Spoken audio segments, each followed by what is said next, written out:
साला, जैसे ही मैं वापस देश लौटता हूँ उसी दिन प्लेन अचानक ब्लास्ट हो जाता है, जिस पर मैं जल्दी से पैराशूट पहनने ही वाला होता हूँ कि एक कमजोर सी दिखने वाली औरत अचानक मेरी तरफ दौड़कर मेरा बैग झटके से खींच लेती है। ये क्या कर रही है तू? मैं गुस्से में उससे बहस करने ही वाला होता हूँ, जिस पर वो अचानक मेरे बिल्कुल पास आ जाती है और अपने सॉफ्ट लिप्स सीधे मेरे मुंह पर दबा देती है। सच में यार, 7 साल से गर्लफ्रेंड के साथ हूँ लेकिन उसके लिप्स का लिपस्टिक तक प्रॉपरली फील नहीं किया, और ये औरत तो जैसे मुझे पूरा निगल ही लेना चाहती है। फिर मुझे महसूस होता है कि उसका हाथ कहीं गलत जगह मूव कर रहा है, जिस पर मैं अंदर से और भड़क जाता हूँ। क्या खुद को सुंदर समझकर कुछ भी करेगी क्या? मैं गुस्से में उसे दूर धकेलने ही वाला होता हूँ, तभी कुछ लंबे चौड़े बॉडी वाले आदमी हमारे पास आते हैं, जिनकी नजरें चारों तरफ स्कैन कर रही होती हैं, जिस पर उनमें से एक कहता है, यहाँ नहीं है, वो इतनी आसानी से जंप करने की हिम्मत नहीं करेगा, ऊपर से वो बुरी तरह घायल भी है, जरूर भीड़ में छुपा होगा, चलो आगे ढूंढते हैं। फिर वो लोग थोड़ी देर सर्च करते हैं और गुस्से में वहां से चले जाते हैं, जिसे देखकर मेरे मन में अजीब सा डर बैठने लगता है। इसके बाद एक और ग्रुप वहां आ जाता है और मैं देखता हूं कि उनमें से एक आदमी अपना हाथ कपड़ों के अंदर डालता है, जिस पर मुझे शक होता है कि शायद उसके पास गन है। तभी एक खतरनाक नजर सीधे मेरी तरफ टिक जाती है, लेकिन वो आदमी बस एक नजर डालकर कहता है, बस एक कपल है जो बिछड़ने वाला है, कोई खतरा नहीं है। जिस पर मैं थोड़ा राहत की सांस लेता हूं और उसी समय नोटिस करता हूं कि उस औरत का चेहरा पैराशूट से आधा छुपा हुआ है, जिससे उसकी आइडेंटिटी भी छुप जाती है। वो आदमी फिर कहता है, अगर इस बार हम फेल हुए तो ऊपर वाले हमें नहीं छोड़ेंगे, हमें और तेजी से ढूंढना होगा और ब्लैक ड्रैगन गैंग से पहले उसे पकड़ना होगा। ये सब सुनकर मुझे हंसी भी आती है। क्या अजीब लोग हैं इस प्लेन में, हर कोई किसी को ढूंढ रहा है और ये औरत अभी भी मुझे यूज कर रही है। मैं फिर उसे हटाने के लिए हाथ बढ़ाता हूं, लेकिन वो मेरा रिस्ट पकड़ लेती है और मेरा हाथ अपनी वेस्ट पर रख देती है। मैं चिढ़कर कहता हूं, तुम हो कौन? थोड़ा दूर रहो मुझसे। तभी वो धीमे से कहती है, प्लेन क्रैश होने वाला है, सुनाई नहीं दे रहा क्या? इतने में वो लीडर आदमी अचानक रुक जाता है और मेरी तरफ देखने लगता है, जिस पर उसका साथी कहता है, बॉस जल्दी चलना होगा, हमारे पास ज्यादा टाइम नहीं है, आप क्या देख रहे हैं? वो भी उसकी नजर फॉलो करता है, जिस पर मुझे एहसास होता है कि वो मुझे नहीं बल्कि उस औरत को देख रहे थे जो अब वहां से हट चुकी है। ये देखकर उनका ध्यान पूरी तरह उसकी तरफ चला जाता है और वो बॉस तुरंत अपनी पिस्टल निकालकर गोली चला देता है, जिस पर वो औरत तुरंत एक ब्लैंकेट उसकी तरफ फेंकती है और मुझे पकड़कर नीचे जंप कर जाती है। सब कुछ इतनी तेजी से होता है कि हवा में ही हमारा पैराशूट खुल जाता है और हम दोनों आसमान में तैरते हुए प्लेन से दूर होते जाते हैं। तभी पीछे से गोलियों की आवाज गूंजती है और वो लोग चिल्लाते हैं, वही है, भाग रहा है, जल्दी फायर करो। हमारा पैराशूट दूर जाता देख वो बॉस गुस्से में चिल्लाता है, जल्दी पीछा करो, और फिर वो सब भी पैराशूट पहनकर नीचे कूद जाते हैं। मैं अंदर से घबरा जाता हूँ। मैंने कभी नहीं सोचा था कि मैं ऐसे किसी पागल सिचुएशन में फंस जाऊंगा। ये औरत आखिर है कौन और इतने गैंग्स इसे क्यों मारना चाहते हैं? मैं उससे पूछने ही वाला होता हूँ, तभी देखता हूँ कि उसकी आंखें बंद हो चुकी हैं और उसका हाथ जो मेरी वेस्ट पकड़ रहा था ढीला पड़ जाता है। उसका पूरा बॉडी अचानक लिम्प हो जाता है। मैं घबरा जाता हूँ।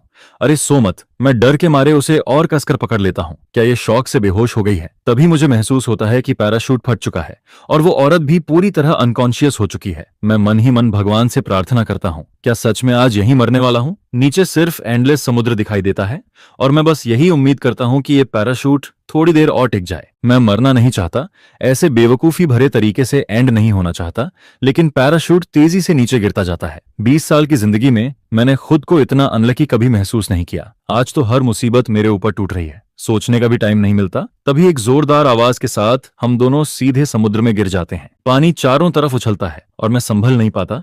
कई घूंट पानी निगल लेता हूँ। मेरा पूरा शरीर ठंडा पड़ जाता है और सांस लेना मुश्किल हो जाता है, लेकिन शुक्र है मुझे तैरना आता है, वरना आज यहीं खत्म हो जाता। मैं कुछ देर तक पानी में स्ट्रगल करता हूँ और बड़ी मुश्किल से खुद को काम करता हूँ। तभी देखता हूँ कि समुद्र की सतह पर लाल रंग फैल रहा है, जैसे किसी ने पानी में रंग घोल दिया हो। लेयर्स में फैलता हुआ खून जो काफी डरावना लग रहा है। मैं इधर उधर देखता हूँ, लेकिन उस औरत का कहीं पता नहीं चलता। तभी मुझे याद आता है कि वो घायल थी। क्या ये सारा खून उसी का है? मैं समझ जाता हूँ कि मामला सिंपल नहीं है और वो लोग कभी भी यहाँ पहुंच सकते हैं। अगर मैं इसमें फंस गया तो बड़ी मुसीबत हो जाएगी, लेकिन अगर उसे नहीं बचाया तो वो जरूर मर जाएगी। दोनों थॉट्स मेरे दिमाग में लड़ते रहते हैं और आखिर में मैं आंखें बंद करके पानी में डाइव कर जाता हूँ। मैं जल्दी से उसे ढूंढ लेता हूँ और पूरी ताकत लगाकर उसे ऊपर खींचता हूँ और फिर किनारे तक लेकर आता हूँ। मुझे नहीं पता ये जगह कौन सी है, लेकिन घरों के बाहर लटके फिशिंग नेट्स देखकर लगता है ये कोई फिशिंग विलेज है। मेरी नजर एक घर पर टिकती है जो सबसे पास होता है और मैं तुरंत मदद लेने का फैसला करता हूँ। मैं उस औरत को जमीन पर रखता हूँ और कहता हूँ, मैं अभी वापस आता हूँ। फिर मैं उस घर के दरवाजे पर जाकर नॉक करता हूँ, कोई है क्या? प्लीज मदद चाहिए। हेलो, कोई है? दरवाजा खोलिए। थोड़ी देर बाद दरवाजा चरमराकर खुलता है और एक बूढ़ी औरत सामने आती है जो आराम से चाय पी रही होती है। मैं जल्दी से कहता हूँ, नमस्ते, मेरा प्लेन क्रैश हो गया है और एक औरत बुरी तरह घायल है, क्या आप मदद कर सकती हैं? वो औरत शांति से चाय पीते हुए समुद्र किनारे पड़ी बॉडी को देखती है और अंदर आवाज लगाती है, अरे सुनते हो, जल्दी आओ, किसी को बचाना है। फिर एक बूढ़ा फिशरमैन बाहर आता है और बिना कुछ बोले उस औरत को उठाकर अंदर ले जाता है। वो मुझसे कहता है, तुम्हारी औरत की हालत बहुत खराब है, ये गन शॉट वन लगता है। जिस पर मैं तुरंत झूठ बोलता हूँ, हाँ, प्लेन में कुछ लुटेरे चढ़ गए थे, उन्होंने लूटपाट की और गोली भी चलाई। वो आदमी कहता है, आजकल का जमाना ही खराब है, तुम थोड़ा रुको, मेरे पास एक खास दवाई है, चाहे जख्म कितना भी बड़ा हो बस लगा दो, कल तक ठीक हो जाएगा। ये सुनकर मैं हैरान हो जाता हूँ, सच में ऐसी दवाई भी होती है? मैंने पहली बार सुना है। वो औरत हल्की सी हंसी के साथ कहती है, मेरे घर वाले कई पीढ़ियों से फिशिंग करते आ रहे हैं, पिछली बार एक बड़ी मछली ने इनके हाथ से मांस तक नोच लिया था, लेकिन दवाई लगाने के बाद अब बिल्कुल ठीक हो गया है। जिसे सुनकर मैं थोड़ा हैरान होता हूँ, सच में ये सुनकर मुझे थोड़ा अजीब सा फील होता है। तभी बूढ़ी औरत एक पानी का बर्तन लेकर आती है और कहती है, पहले तुम इसके घाव साफ कर लो, फिर बाद में दवाई लगानी है। जिस पर मैं नीचे उस औरत की तरफ देखता हूँ और वो दोनों हाथों से मेरी वेस्ट पकड़कर मेरे सीने पर सिर रखकर ऐसे रगड़ रही होती है जैसे कोई स्ट्रांग सहारा पकड़कर चैन से सो रही हो। ये क्या चल रहा है? अभी भी मौका देखकर मुझे यूज कर रही है, ये तो बेहोश थी ना, फिर भी ऐसे हरकत कर रही है। जिस पर मेरे मन में उसके लिए और भी बुरा इंप्रेशन बनता जाता है। तभी बूढ़ी औरत मुस्कुराते हुए कहती है, लगता है ये लड़की तुम्हें बहुत पसंद करती है, घायल होने के बाद भी तुम्हें छोड़ नहीं रही। आजकल के यंगस्टर्स भी ना, हमारे टाइम में तो हाथ पकड़ने में भी शर्माती थी। जिस पर मैं बस एक पॉलिश स्माइल देता हूँ, लेकिन अंदर से इस बेशर्म औरत के लिए इरिटेशन से भर चुका होता हूँ। इतनी चोट लगी है फिर भी सीधा लेट नहीं सकती। इसके बाद बूढ़ी औरत जाने लगती है। तभी मैं उस औरत का चेहरा ध्यान से देखता हूँ और अचानक थोड़ा रुक जाता हूँ, जिसे देखकर बूढ़ी औरत पूछती है, क्या हुआ? मैं मन में सोचता हूँ, ये औरत कहीं कोई बड़ी आइडेंटिटी तो नहीं? क्या इस छोटे से गांव में भी कोई इसे पहचान सकता है? फिर मैं पूछता हूँ, दादी क्या आप इसे जानती हैं? जिस पर वो थोड़ी देर सोचती है और बुदबुदाती है, थोड़ी जानी पहचानी लगती है, कहीं देखा है शायद। क्या ये कोई वांटेड क्रिमिनल तो नहीं जो टीवी पर आता रहता है, या कोई भागा हुआ कैदी? ये सुनकर मैं भी सोच में पड़ जाता हूँ। सच में इसके पीछे लोग पड़े थे, शायद ये कम से कम 2 गैंग से दुश्मनी रखती है। मैं तुरंत कहता हूँ, दादी ध्यान से याद कीजिए, ये मेरी जान का सवाल है, अगर ये डेंजरस हुई तो मैं तुरंत पुलिस को इन्फॉर्म कर दूंगा। जिस पर वो सिर हिलाती है, मुझे याद नहीं आ रहा, लेकिन तुम दोनों शहर के लगते हो, इतने अच्छे दिखते हो, जैसे कोई सेलिब्रिटी कपल हो। मैं हल्की हंसी के साथ कहता हूँ, ऐसा कुछ नहीं है, कौन सा सेलिब्रिटी हमारी हालत में होता है। फिर वो मुझे दवाई देकर कहती है, इसे इसके घाव पर लगा देना और खाना खाने के बाद मैं तुम्हें बुलवा लूंगी। मैं उन्हें थैंक्स बोलता हूँ और वो दोनों बाहर चले जाते हैं। जिसके बाद मैं उस औरत की तरफ देखता हूँ और हल्के से उसके माथे पर उंगली मारता हूँ। वो धीरे से कराहती है, जैसे दर्द वाली जगह छू गई हो। उसकी भौहें सिकुड़ जाती हैं और उसके शरीर से काला खून रिसने लगता है, जो उसके सीने से लगातार बह रहा होता है। हालांकि मैं ज्यादा विलिंग नहीं होता, फिर भी मैं उसका कपड़ा हटाकर घाव साफ करने लगता हूँ, सिर्फ इसलिए क्योंकि मैं नहीं चाहता कि वो यहाँ मर जाए और बात बड़ी बन जाए। उसका अपर बॉडी साफ करते करते पानी पूरा गंदा हो जाता है, जिस पर मैं बाहर जाकर नया गर्म पानी लेकर आता हूँ। अब मैं नीचे साफ करने ही वाला होता हूँ, लेकिन जैसे ही हाथ उसके कपड़ों तक पहुंचता है मैं हेजिटेट करता हूँ। बस हल्का सा साफ करना है, इसमें डरने वाली क्या बात है, लेकिन ये कपड़े इतने टाइट हैं, उतारूं कैसे? मैं काफी देर तक स्ट्रगल करता हूँ। तभी अचानक एक ठंडी आवाज आती है, क्या कर रहे हो तुम? मैं चौंक जाता हूँ और वो मेरा कॉलर पकड़कर मुझे अपनी तरफ खींच लेती है, जिस पर मैं उसके घाव पर दब जाता हूँ। मैं तुरंत कहता हूँ, सॉरी, मैंने जानबूझकर नहीं किया, और जल्दी से खड़ा हो जाता हूँ। गलत मत समझो, मैं बस तुम्हारी मदद कर रहा था। उसकी नजरें देखकर लगता है वो कुछ और ही सोच रही है, जिस पर मैं जल्दी से एक्सप्लेन करता हूँ, तुम्हारे कपड़े खुल नहीं रहे थे? उसकी आंखों में एक अजीब सी स्माइल आती है और वो कहती है, क्या देखना चाहते थे? उसकी ये बात सुनकर मेरे रोंगटे खड़े हो जाते हैं और मैं तुरंत कहता हूँ, ऐसा कुछ नहीं है, मेरी गर्लफ्रेंड है, मैं कोई गलत इरादा नहीं रखता। जिस पर वो हंसते हुए कहती है, कपड़े खोलना भी नहीं आता, फिर भी गर्लफ्रेंड है? मैं शर्म और गुस्से में कहता हूँ, हर रिलेशनशिप में ये सब जरूरी नहीं होता, हम दोनों काफी प्योर हैं। वो हल्का सा मुस्कुराती है और कहती है, तभी तो प्लेन में तुम्हारा किस इतना बेकार था, साफ दिख रहा था कि तुम्हारा फर्स्ट किस है। ये सुनते ही मैं और चिढ़ जाता हूँ। इतने सालों से मैं अपना पहला किस अपनी गर्लफ्रेंड के लिए बचाकर रखता हूँ और इस औरत ने उसे ऐसे ही छीन लिया। मैं गुस्से में कहता हूँ, मुझे तुम्हारी ओपिनियन नहीं चाहिए। वो हल्के से मुस्कुराती है और कहती है, मदद नहीं करोगे? अभी तो देखना चाहते थे, अब मुंह क्यों फेर लिया? फिर वो खुद को बहुत खास बताने लगती है, लेकिन मैं कहता हूँ, मेरी गर्लफ्रेंड तुमसे बेहतर है। ये सुनकर वो थोड़ी सरप्राइज्ड होती है, फिर हल्का सा मुस्कुराती है और धीरे धीरे मेरे करीब आती है, मेरे स्लीव को पकड़ती है जैसे कुछ बोलने वाली हो, लेकिन अचानक उसका बैलेंस बिगड़ जाता है। मैं तुरंत उसे पकड़ने के लिए आगे बढ़ता हूँ, लेकिन उसी पल उसके होंठ फिर से मेरे होंठों से टकरा जाते हैं और मैं कुछ सेकंड्स के लिए पूरी तरह फ्रीज हो जाता हूँ। फिर मैं गुस्से में उसे दूर करता हूँ, तुम्हें क्या प्रॉब्लम है? ऐसे बिहेव क्यों कर रही हो? वो एक शरारती बिल्ली की तरह मुस्कुराती है और कहती है, तुम खुद पास आए थे।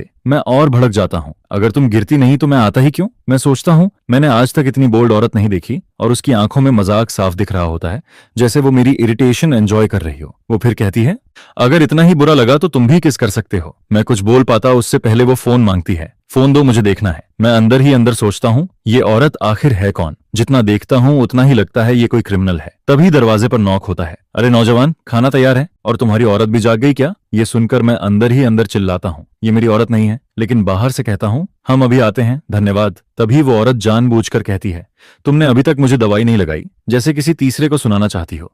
जिस पर मैं उसे घूर कर देखता हूँ, जैसे कहना चाहता हूँ, खुद भी तो लगा सकती हो। अरे नौजवान, इतना टाइम हो गया फिर भी तुमने अपनी लड़की को दवाई नहीं लगाई क्या? जल्दी करो वरना घाव और खराब हो जाएगा। पहले एंटीसेप्टिक से घाव साफ करना, फिर उसके बाद पाउडर डालना। मैं तुम दोनों को डिस्टर्ब नहीं करती, दवाई लगाकर बाहर खाना खाने आ जाना। ये कहकर वो दरवाजा बंद कर देती है। जिस पर मैं उस औरत को घूर कर देखता हूँ और वो हल्का सा मुस्कुराकर सिर हिला देती है, जैसे इस रिजल्ट से काफी सेटिस्फाइड हो। मैं अंदर ही अंदर दांत पीसता रहता हूँ। इसके बाद मैं आधी बोतल एंटीसेप्टिक उसके घाव पर डाल देता हूँ, जिससे हल्की जलन होती है, लेकिन वो बस हल्की सी कराहती है। सच में ये औरत काफी स्ट्रांग है। फिर मैं उसके घाव साफ करता हूँ, पाउडर डालता हूँ और धीरे धीरे बैंडेज बांध देता हूँ। ये सब खत्म होने के बाद हम दोनों कमरे से बाहर निकलते हैं। डाइनिंग एरिया में बूढ़ा कपल पहले से ही बैठा होता है, भूख से इंतजार करते हुए।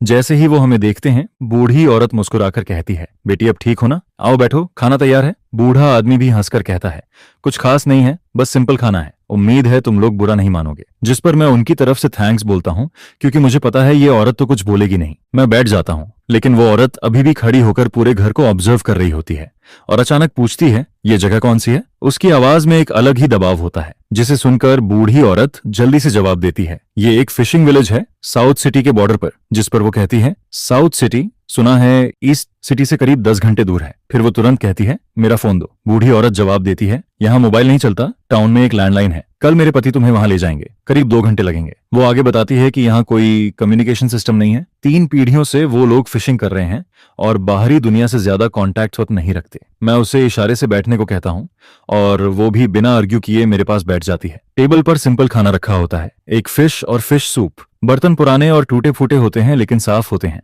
लगता है सालों से यूज हो रहे हैं। जिस पर वो औरत खाना देखकर एपेटाइट खो देती है। बूढ़ी औरत कहती है, बेटी खाओ ना, गर्म है। और उसके लिए फिश निकालने लगती है, लेकिन वो अचानक मना कर देती है, जिससे बूढ़ी औरत ऑकवर्ड हो जाती है। तो मैं तुरंत बात संभालता हूँ, वो खुद ले लेगी, आप खाइए। और मैं फिश उठाकर बूढ़ी औरत के बाउल में डाल देता हूँ। फिर मैं एक और पीस उठाकर उस औरत को देता हूँ जिसमें काफी बोन्स होती हैं, और कहता हूँ, आराम से खाना, इसमें बोन्स ज्यादा है, सीवंस ज्यादा हैं। मैं अंदर ही अंदर खुश होता हूँ, जैसे थोड़ा रिवेंज ले लिया हो। लेकिन वो औरत सब समझ जाती है, फिर भी गुस्सा नहीं होती, बल्कि हल्का सा मुस्कुराती है। वो कहती है, घर पर तो तुम मेरे लिए बोन्स निकालते हो, मैं सिर्फ वही खाती हूँ। जिस पर मैं दांत भींचता हूँ, लेकिन बुजुर्गों के सामने चुप रहता हूँ। ड्रामा मत करो, खुद खाओ। वो और भी टीजिंग टोन में कहती है, तुम मुझे खिलाओगे नहीं? ये सुनकर दोनों बुजुर्ग थोड़ा ऑकवर्ड हो जाते हैं और मैं अंदर ही अंदर शर्म और गुस्से में जल रहा होता हूँ। मैं सोचता हूँ, ये क्या बोल रही है? ये लोग हमें कपल समझ रहे हैं और ये औरत तो हद कर रही है। तभी बूढ़ा आदमी कहता है, तुम लोग जैसे नॉर्मली खाते हो वैसे ही खाओ, हमें इग्नोर करो। मैं कुछ एक्सप्लेन करने ही वाला होता हूँ, लेकिन वो जल्दी से बोल देती है,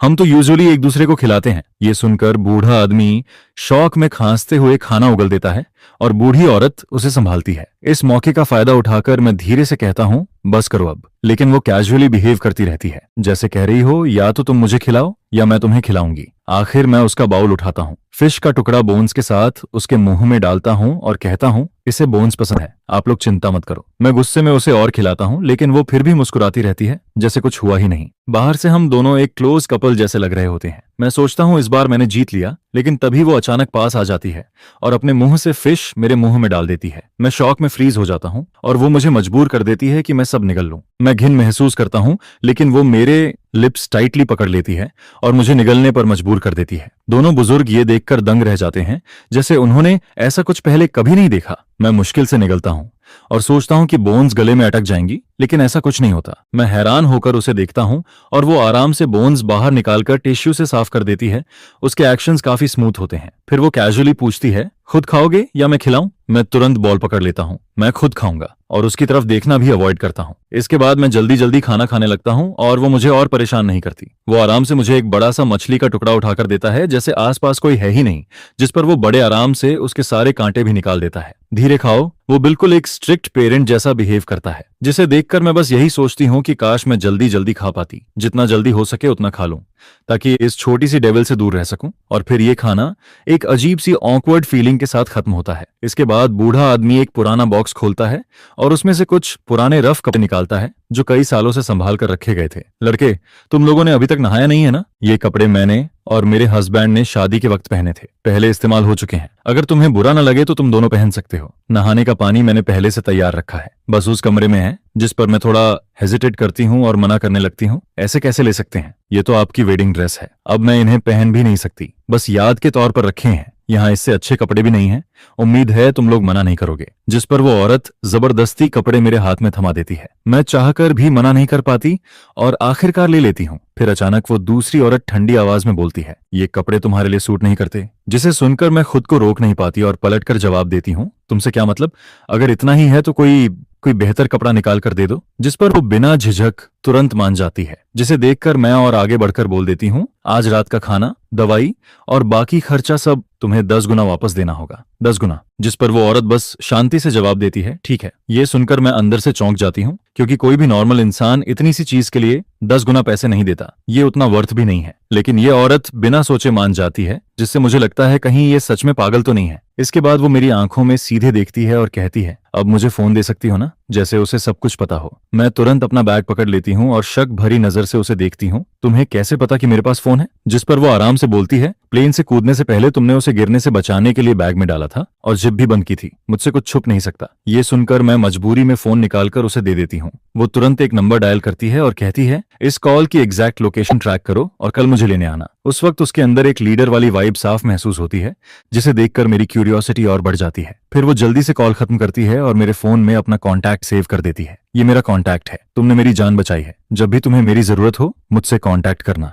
जिस पर मैं तुरंत फोन वापस खींच लेती हूँ और मन में सोचती हूँ, ये खुद ही अटैक हो रही है। इसके पास जाने से कहीं मैं और मुसीबत में ना पड़ जाऊं। मैं साफ कह देती हूँ, चिंता मत करो, मैं तुम्हें ढूंढने नहीं आऊंगी। इसके बाद मैं उससे बात बढ़ाना नहीं चाहती और नहाने जाने लगती हूँ। तभी वो लड़का बोलता है, इस फेवर के बदले तुम मुझसे कुछ भी मांग सकती हो, कुछ भी, मैं सब मानूंगा। जिस पर मैं रुकती हूँ और पीछे मुड़कर पूछती हूँ, पक्का? वो कॉन्फिडेंटली बोलता है, हाँ। जिस पर मैं थोड़ा सार्कास्टिक होकर बोलती हूँ, अगर मैं एक लग्जरी कार और विला मांगूं तो? वो तुरंत मुस्कुराकर कहता है, कार और विला तो दे ही दूंगा, साथ में खुद को भी बोनस में दे दूं तो? ये सुनकर मैं इरिटेट हो जाती हूँ और उससे बहस करना टाइम वेस्ट लगता है। मैं सीधे कहती हूँ, हटो, मुझे नहाने जाना है। उसी दौरान बाहर बूढ़ा आदमी अचानक कुछ याद करता है और कहता है, वो लड़की, क्या वो टीवी में आने वाली वही नहीं है? वो बिलियनर कंपनी की चेयरमैन फू चिंगहुआन? जिस पर बूढ़ी औरत बोलती है, तुम ज्यादा टीवी देखते हो, कोई चेयरमैन यहाँ क्यों आएगा? लेकिन बूढ़ा आदमी जवाब देता है, वो प्लेन से आई है, जरूर कोई खास होगी। टीवी में भी तो चेयरमैन लोग प्लेन से घूमते हैं। फिर वो हंसने लगता है और कहता है, आजकल प्लेन में बहुत लोग ट्रैवल करते हैं, हम ही हैं जो बाहर नहीं निकले इतने सालों से। उनकी बातें खिड़की के बाहर तक सुनाई देती हैं। उधर नहाते वक्त मैं उस नाम को याद करती हूँ, फू चिंगहुआ। ये नाम कहीं सुना हुआ लगता है। मैं शैम्पू लेने के लिए हाथ बढ़ाती हूँ, तभी मेरी उंगलियां किसी हिलती हुई चीज को छूती हैं, जिस पर मेरा दिल जोर से धड़कने लगता है और मैं ऊपर देखती हूँ। अचानक मैं जोर से चीख पड़ती हूँ, जिसे सुनकर फू चिंगहुआन तुरंत अंदर आता है और बिना रुके बाथरूम का दरवाजा खोलकर अंदर घुस जाता है। मैं कोने में खड़ी हूँ, कपड़े अस्त व्यस्त हैं और हालत काफी खराब लग रही है। वो तुरंत आगे बढ़कर मेरे कंधे पर कपड़ा डालता है और काम आवाज में पूछता है, क्या हुआ? उसकी आंखें बिल्कुल स्टेडी हैं, जैसे कुछ हुआ ही ना हो, लेकिन मेरा शरीर पूरी तरह टेंस हो जाता है। मैं उसके कंधे को कसकर पकड़ लेती हूँ, नसें उभर आती हैं और डर से कांपती आवाज में बोलती हूँ, सांप। वो थोड़ा रुकता है, फिर हल्का सा मुस्कुराता है, तुम सांप से डरती हो? जल्दी यहाँ से निकलो। मैं ऑलमोस्ट आदेश देने वाले टोन में बोलती हूँ, इसे हटाओ, क्योंकि अभी अभी मैंने उसे छुआ था, जिससे मेरा पूरा शरीर सुन्न पड़ जाता है। बचपन से सांप मेरा सबसे बड़ा डर रहा है। तभी अचानक वो सांप दीवार से उड़कर खिड़की पर जा बैठता है, जिस पर मैं और डर जाती हूँ। चेहरा पूरी तरह सफेद पड़ जाता है और इंस्टिंक्टिवली पीछे हटने लगती हूँ। घबराहट में मैं उसका कंधा और जोर से पकड़ लेती हूँ, जिस पर वो हल्की सी दर्द भरी आवाज निकालता है। उसकी चेस्ट का घाव फिर से दब जाता है। वो धीरे से कहता है, हिलो मत, जितना डरोगी ये उतना पास आएगा। ये सुनकर मैं फ्रीज हो जाती हूँ, माथे पर पसीना आ जाता है और नर्वस होकर पूछती हूँ, ये जाएगा ना? वो कमरे को देखता है, थोड़ा परेशान होता है।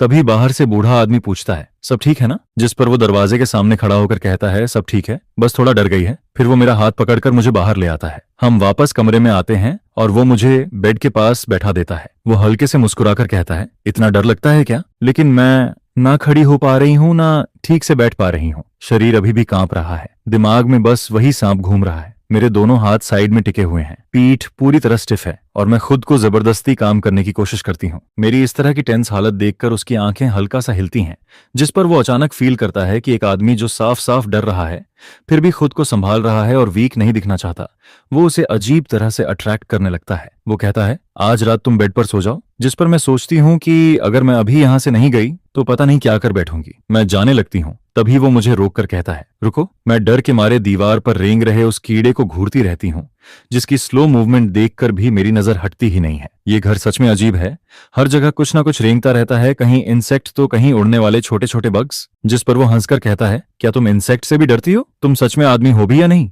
मैं सिर हिलाकर कहती हूँ, बचपन में मुझे किसी चीज से डर नहीं लगता था, लेकिन एक बार फ्लाइंग कॉकरोचेस ने मुझ पर अटैक किया था, उसके बाद से मैं हर तरह के इंसेक्ट से डरने लग गई हूँ। फिर वो कहता है, पहले कपड़े पहन लो। जिस पर मैं नीचे देखती हूँ और रियलाइज करती हूँ कि मेरे शरीर पर सिर्फ एक टॉवेल है। ये देखकर मैं और ऑकवर्ड फील करती हूँ और जल्दी जल्दी कपड़े पहन लेती हूँ। फिर वो कैजुअली बोलता है, अब तो तुम्हारा जी करता होगा कि खुद को खत्म कर लो, है ना? लेकिन वो मुझे मजाक नहीं उड़ा रहा होता और फिर आराम से आकर मेरे पास लेट जाता है। जिस पर मैं हैरान होकर पूछती हूँ, क्या तुम आज रात यहीं सोने वाले हो? वो सीधा जवाब देता है, और क्या? मैं हेजिटेंट होकर कहती हूँ, हम दोनों स्ट्रेंजर्स हैं, एक कमरे में साथ सोना, अगर किसी को पता चला तो तुम्हारी रेपुटेशन। जिस पर वो बीच में ही रोक देता है, टेंशन मत लो, मुझे तुम्हें कोई इंटरेस्ट नहीं है और वैसे भी मैं इंजर्ड हूँ, कुछ कर भी नहीं सकता। मैं सोच में पड़ जाती हूँ, बात तो सही है, लेकिन फिर भी मेरा गार्ड पूरी तरह डाउन नहीं होता। मेरे डाउटफुल एक्सप्रेशन को देखकर वो कहता है, अगर कॉकरोच आया तो मैं हेल्प कर दूंगा, मैं तुम्हारी तरह डरपोक नहीं हूँ। ये सुनकर मैं थोड़ा शांत होती हूँ, पूरा दिन थकी हुई भी हूँ। जिस पर धीरे धीरे मेरी सावधानी कम होती है और मैं लेट जाती हूँ। अगली सुबह तेज हवा खिड़की से टकराती है, टेप लगी खिड़की जोर जोर से हिलती है। या तो हवा बहुत तेज है या ये पुराना घर बहुत कमजोर हो चुका है। तभी छत की टाइल्स उड़कर नीचे गिरने लगती हैं, जिस पर जैसे जैसे एक लग्जरी प्लेन पास आता है, टाइल्स और तेजी से गिरने लगती हैं और देखते ही देखते छत पूरी तरह उखड़ जाती है। घर का सारा सामान हवा में उड़ने लगता है, खिड़कियां भी टिक नहीं पाती। पूरा सीन काफी डरावना बन जाता है। बाहर बूढ़ा आदमी ये देखकर घबरा जाता है और तुरंत भागकर एक कोने में छिप जाता है। वो प्लेन बार बार उतरने की कोशिश करता है, लेकिन जगह कम होने की वजह से नहीं उतर पाता। फिर कुछ चक्कर लगाने के बाद दूर जाकर लैंड करता है, जिस पर आसपास के फिशरमैन और विलेजर्स तमाशा देखने के लिए इकट्ठा हो जाते हैं। ये छोटा सा गांव जो दुनिया से कटा हुआ था, आज पहली बार इतना हलचल देख रहा है। मैं इस शोर से जागती हूँ और रियलाइज करती हूँ कि मैं फू चिंगहुआन को पकड़कर सो रही थी। जिस पर मैं तुरंत उठकर बैठ जाती हूँ, लेकिन शुक्र है कि हम दोनों ठीक से कपड़ों में हैं। मैं उसकी तरफ देखती हूँ, वो मुझे घूर रहा है, चेहरे पर साफ डिस्गस्ट है। वो कहता है, रात भर तुम मुझे पिलो की तरह हक करते रहे, मुझे सोने भी नहीं दिया। ये सुनकर मैं शॉक हो जाती हूँ और रात का सपना याद आता है, जिसमें मैं कुछ सॉफ्ट और वार्म चीज को पकड़े हुए था और वो असल में यही औरत निकलती है। मैं पूछती हूँ, तो तुमने मुझे जगाया क्यों नहीं? वो जवाब देता है, अगर तुम्हें जगाता और तुम वायलेंट हो जाते तो तब तो सिर्फ हक करना ही नहीं होता। उसकी बात सुनकर मैं इरिटेट हो जाती हूँ। ये औरत सच में अजीब तरीके से बात करती है। तभी मुझे बाहर का शोर याद आता है। वो कहती है, मेरे लोग हमें लेने आ गए हैं। फिर वो उठकर कहती है, चलो अभी चलते हैं। मैं बोलती हूँ, लेकिन मैंने अभी तक ब्रश भी नहीं किया। जिस पर वो मना कर देती है और कहती है, मैं तुम्हें कहीं और ले जाऊंगी या तुम उस कॉकरोच वाले कमरे में जाना चाहते हो? कॉकरोच का नाम सुनते ही मैं तुरंत मना कर देता हूँ। मेरे पास कोई और ऑप्शन नहीं होता, इसलिए मैं उसके साथ बाहर निकलता हूँ। बाहर काफी लोग इकट्ठा हैं और थोड़ी दूरी पर एक प्राइवेट जेट खड़ा है जो बेहद लग्जूरियस दिख रहा है। उस पर एक स्पेशल लोगो बना है जो उसे और भी हाई क्लास बनाता है। मैं बचपन से लग्जरी में पला हूँ, हर तरह के प्लेन में बैठ चुका हूँ, लेकिन ये प्लेन ये तो उन सबसे भी कई गुना ज्यादा एक्सपेंसिव है, जिसकी कीमत अरबों में है। कहा जाता है कि इसके अंदर living area, work space, entertainment zone, rest area, bedroom सब कुछ मौजूद है। तभी एक वुमन प्लेन से उतरती है। उसका ऑरा देखकर लगता है जैसे कोई रिच हेयरेस हो। जिस पर वो मेरी तरफ बढ़ती है, होंठों पर हल्की सी स्माइल है। मैं मन में सोचता हूँ, क्या ये मेरी फैन है या मुझे पसंद करती है? इतनी दूर इस छोटे गांव में ये मुझे कैसे ढूंढ सकती है? अगर फैन नहीं है तो मुझे ऐसे क्यों देख रही है? मैं कंफ्यूज होकर सोचता हूँ, अगर ये प्रपोज कर दे तो मैं क्या जवाब दूंगा? मेरे पास ऑलरेडी गर्लफ्रेंड है। लेकिन तभी वो मेरे पास से गुजरकर सीधे फू चिंगहुआन के सामने पहुंच जाती है और झुककर कहती है, मिस, आखिरकार मैंने आपको ढूंढ लिया, मुझसे गलती हो गई। मुझे उम्मीद नहीं थी कि वो लोग प्लेन में ही अटैक कर देंगे। ये सुनकर मैं शॉक हो जाता हूँ। ये लड़की आखिर है कौन? फू चिंगहुआन शांत होकर पूछती है, सब पता चला? वो जवाब देती है, ब्लैक ड्रैगन गैंग और एक्सट्रीम ऑर्गेनाइजेशन के अलावा भी कुछ अननोन लोग थे, उन्होंने प्लेन के विंग्स को ब्लास्ट कर दिया था। फू चिंगहुआ पूछती है, टारगेट कौन था? जिस पर वो थोड़ी देर रुककर कहती है, टारगेट एक आदमी था, लेकिन अभी तक कंफर्म नहीं हो पाया। वो मुझे एक नजर देखती है, जैसे सोच रही हो कि मैं कौन हूँ जो उसकी मिस के इतना करीब खड़ा हूँ, क्योंकि उसकी मिस नॉर्मली किसी आदमी के करीब नहीं आती। फू चिंगहुआ कुछ सोचने लगती है, फिर कहती है, इस घर को रिपेयर करवाओ, लैंडिंग के वक्त हमने इनकी छत तोड़ दी। थी,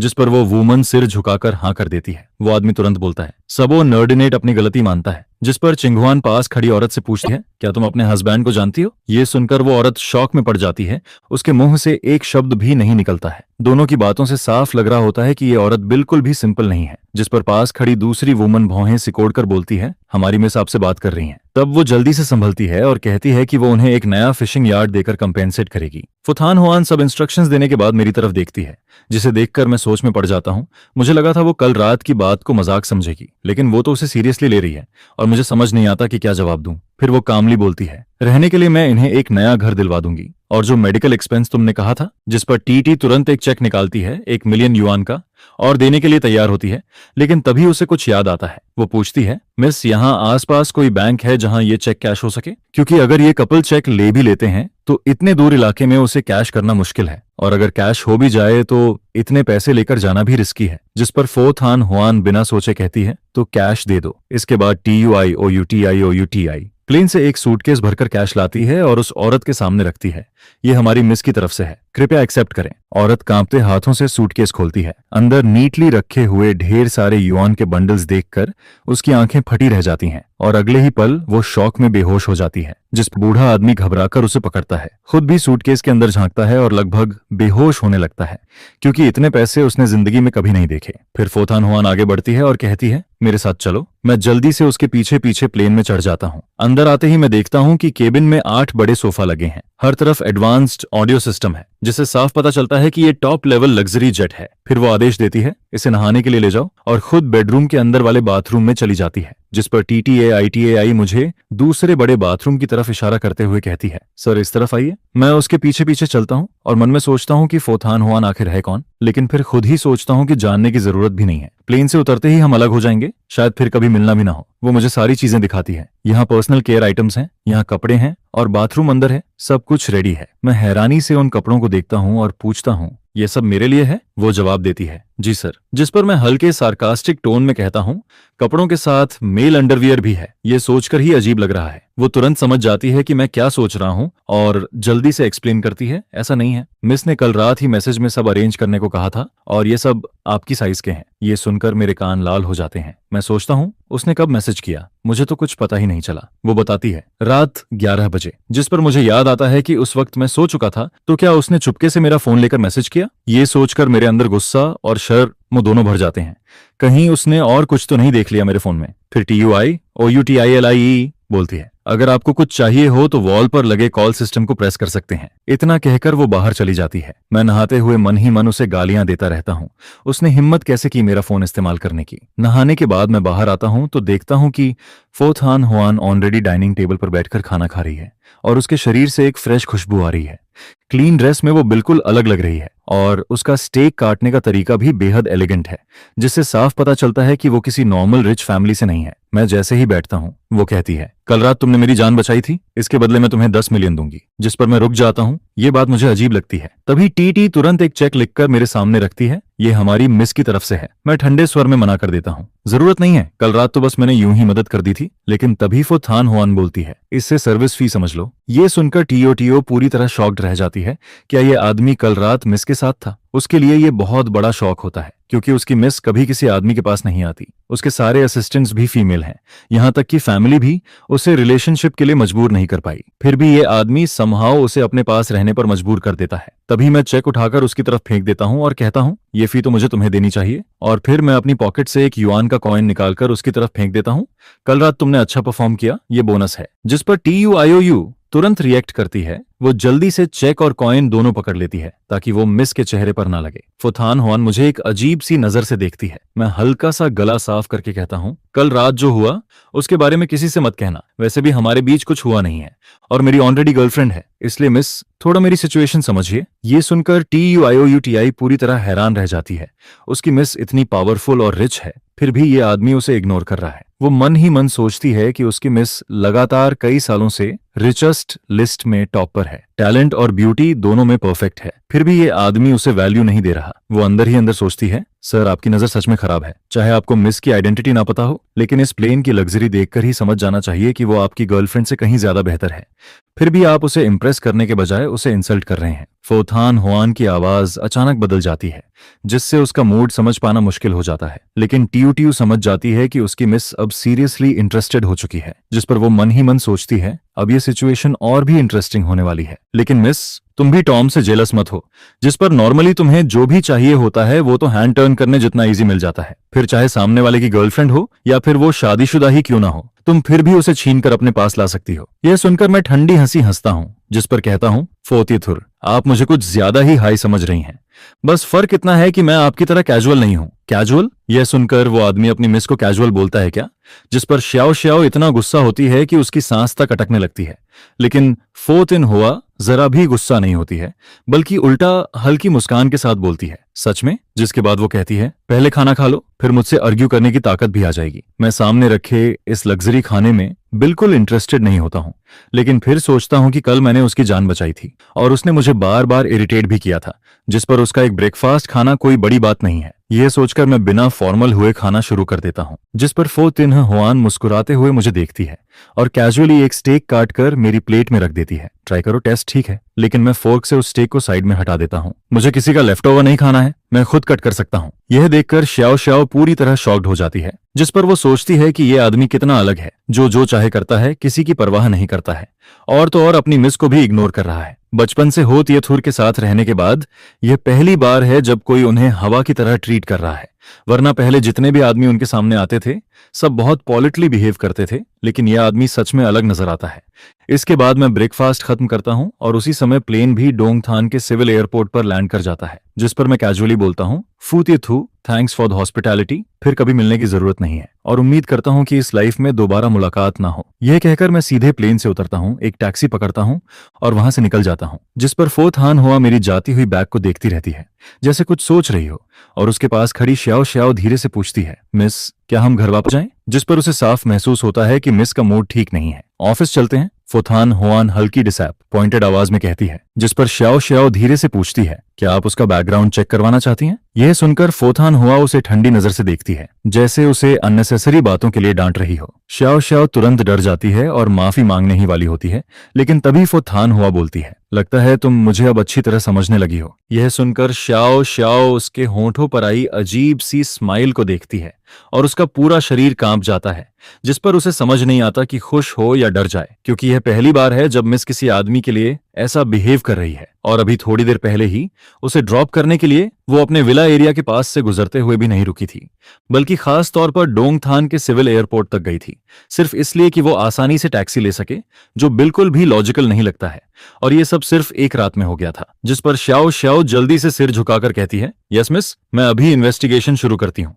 जिस पर फोथान हुआन खिड़की के बाहर इंटरेस्ट से देखती रहती है। आगे मैं टैक्सी में बैठकर एक एड्रेस बताता हूँ, थान नहम ग्रुप, थैंक यू ड्राइवर। यह सुनकर ड्राइवर थोड़ा सरप्राइज्ड होता है और पूछता है, आप लामजियांग नाम रोड वाले थान नहम ग्रुप की बात कर रहे हैं? जिस पर मैं पूछता हूँ, कोई प्रॉब्लम है क्या? ड्राइवर कुछ बोलने ही वाला होता है, लेकिन फिर रुक जाता है और सोचता है कि शायद यह आदमी काफी समय बाद यहाँ आया है, इसलिए उसे पता नहीं कि कंपनी का नाम बदल चुका है। इसके बाद ड्राइवर कुछ नहीं बोलता और सीधे गाड़ी टारगेट की तरफ ले जाता है। मैं खिड़की के बाहर की हवा को फील करता हूँ, जिस पर सोचता हूँ कि डोंगथान, आखिर मैं वापस आ ही गया हूँ, और हवा में एक फेमिलियर सा एहसास होता है, जिससे मेरा मूड अच्छा हो जाता है। फिर मुझे याद आता है कि मैंने अभी तक अपने पेरेंट्स को मैसेज नहीं किया है, लेकिन फिर सोचता हूँ कि रहने देता हूँ, सीधा सामने जाकर सरप्राइज दूंगा। आज लूक नियन नियन का बर्थडे है और मैंने उसके लिए एक गिफ्ट भी तैयार किया था, लेकिन प्लेन से उतरने के बाद वो कहीं दिखता नहीं है, जिस पर मैं थोड़ा इरिटेट हो जाता हूँ और उस औरत को याद करता हूँ जिसने मेरा फर्स्ट किस छीन लिया था। अगर वो नहीं होती तो मैं इन सब ट्रबल्स में नहीं फंसता। इसके बाद मैं फोन निकालकर एक बेकरी को कॉल करता हूँ, क्या अभी रेडी केक मिल सकता है? जिस पर सामने से आवाज आती है, यंग मास्टर निगेम, क्या आप हैं? यह सुनकर मैं ऑलमोस्ट फोन गिरा देता हूँ, क्योंकि इतने सालों से मेरे घर की सारी स्वीट्स इसी शॉप से जाती रही हैं, इसलिए उन्हें मेरे नंबर तक याद हैं। लेकिन वो शॉक्ड इसलिए हैं क्योंकि 3 साल बाद मेरा कॉल आया है। मैं कहता हूँ, हाँ मैं वापस आ गया हूँ, मुझे सबसे बड़ा केक चाहिए, क्या आज मिल सकता है? जिस पर वो पूछते हैं, क्या आप लूक तियथोर के लिए ऑर्डर कर रहे हैं? क्योंकि हर साल इसी टाइम पर निगेम फैमिली यहाँ से लूक नियन नियन के लिए केक ऑर्डर करती है।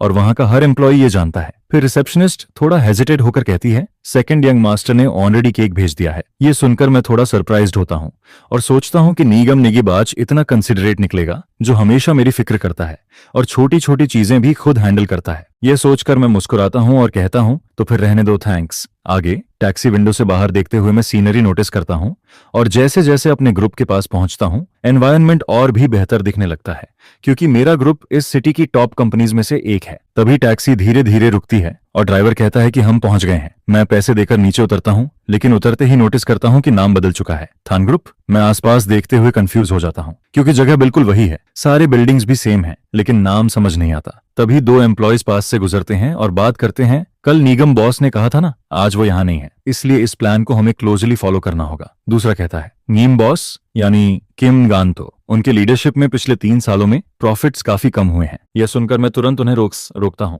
एक्सक्यूज मी, क्या तुम लोग जिस निगम बॉस की बात कर रहे हो वो निगम वेन डोंग है, जिस पर वो दोनों ऑकवर्ड होकर हंसते हैं? हाँ वही। मैं कहता हूँ, ठीक है, थैंक्स। और वो दोनों मुझे अजीब नजर से देखकर चले जाते हैं, जिस पर मुझे समझ आता है कि फैमिली ने कंपनी का नाम बदल दिया है और मेरे अंदर जो भी डाउट्स थे वो धीरे धीरे खत्म हो जाते हैं। इसके बाद मैं कॉन्फिडेंटली कंपनी के गेट के अंदर एंटर करता हूँ, जिस पर रिसेप्शनिस्ट मुझे देखकर पॉलिटली खड़ी हो जाती है और कहती है, हेलो सर, आप किससे मिलना चाहते हैं? मैं कहता हूँ, मेरा नाम एनगीम थन है, मैं नीम वेन डोंग का बेटा हूँ और इस कंपनी का करंट सीईओ हूँ। प्लीज इन्फॉर्म कर दो कि मैं वापस आ गया हूँ और ऊपर जाना चाहता हूँ। जैसे ही मैं अपनी बात खत्म करता हूँ, सामने वाली अचानक हंसने लगती है। अब उसके चेहरे से रिस्पेक्ट पूरी तरह गायब हो जाता है और उसकी जगह सीधा कंटेम्प्ट दिखने लगता है, जिस पर वो कहती है, सर क्या आप गलत जगह आ गए हैं? हमारे निगेम ग्रुप का सीईओ सिर्फ एक ही है, वो है निगेम वियन डोंग, और आप कह रहे हैं कि आप उनके बेटे हैं। उनके बेटे भी सिर्फ एक ही हैं, वो हैं नीम न्यटबक, जो अभी चेयरमैन है। झूठ बोलने से पहले थोड़ा रिसर्च कर लिया करो। यह सुनकर मैं पूरी तरह कंफ्यूज्ड रह जाता हूं,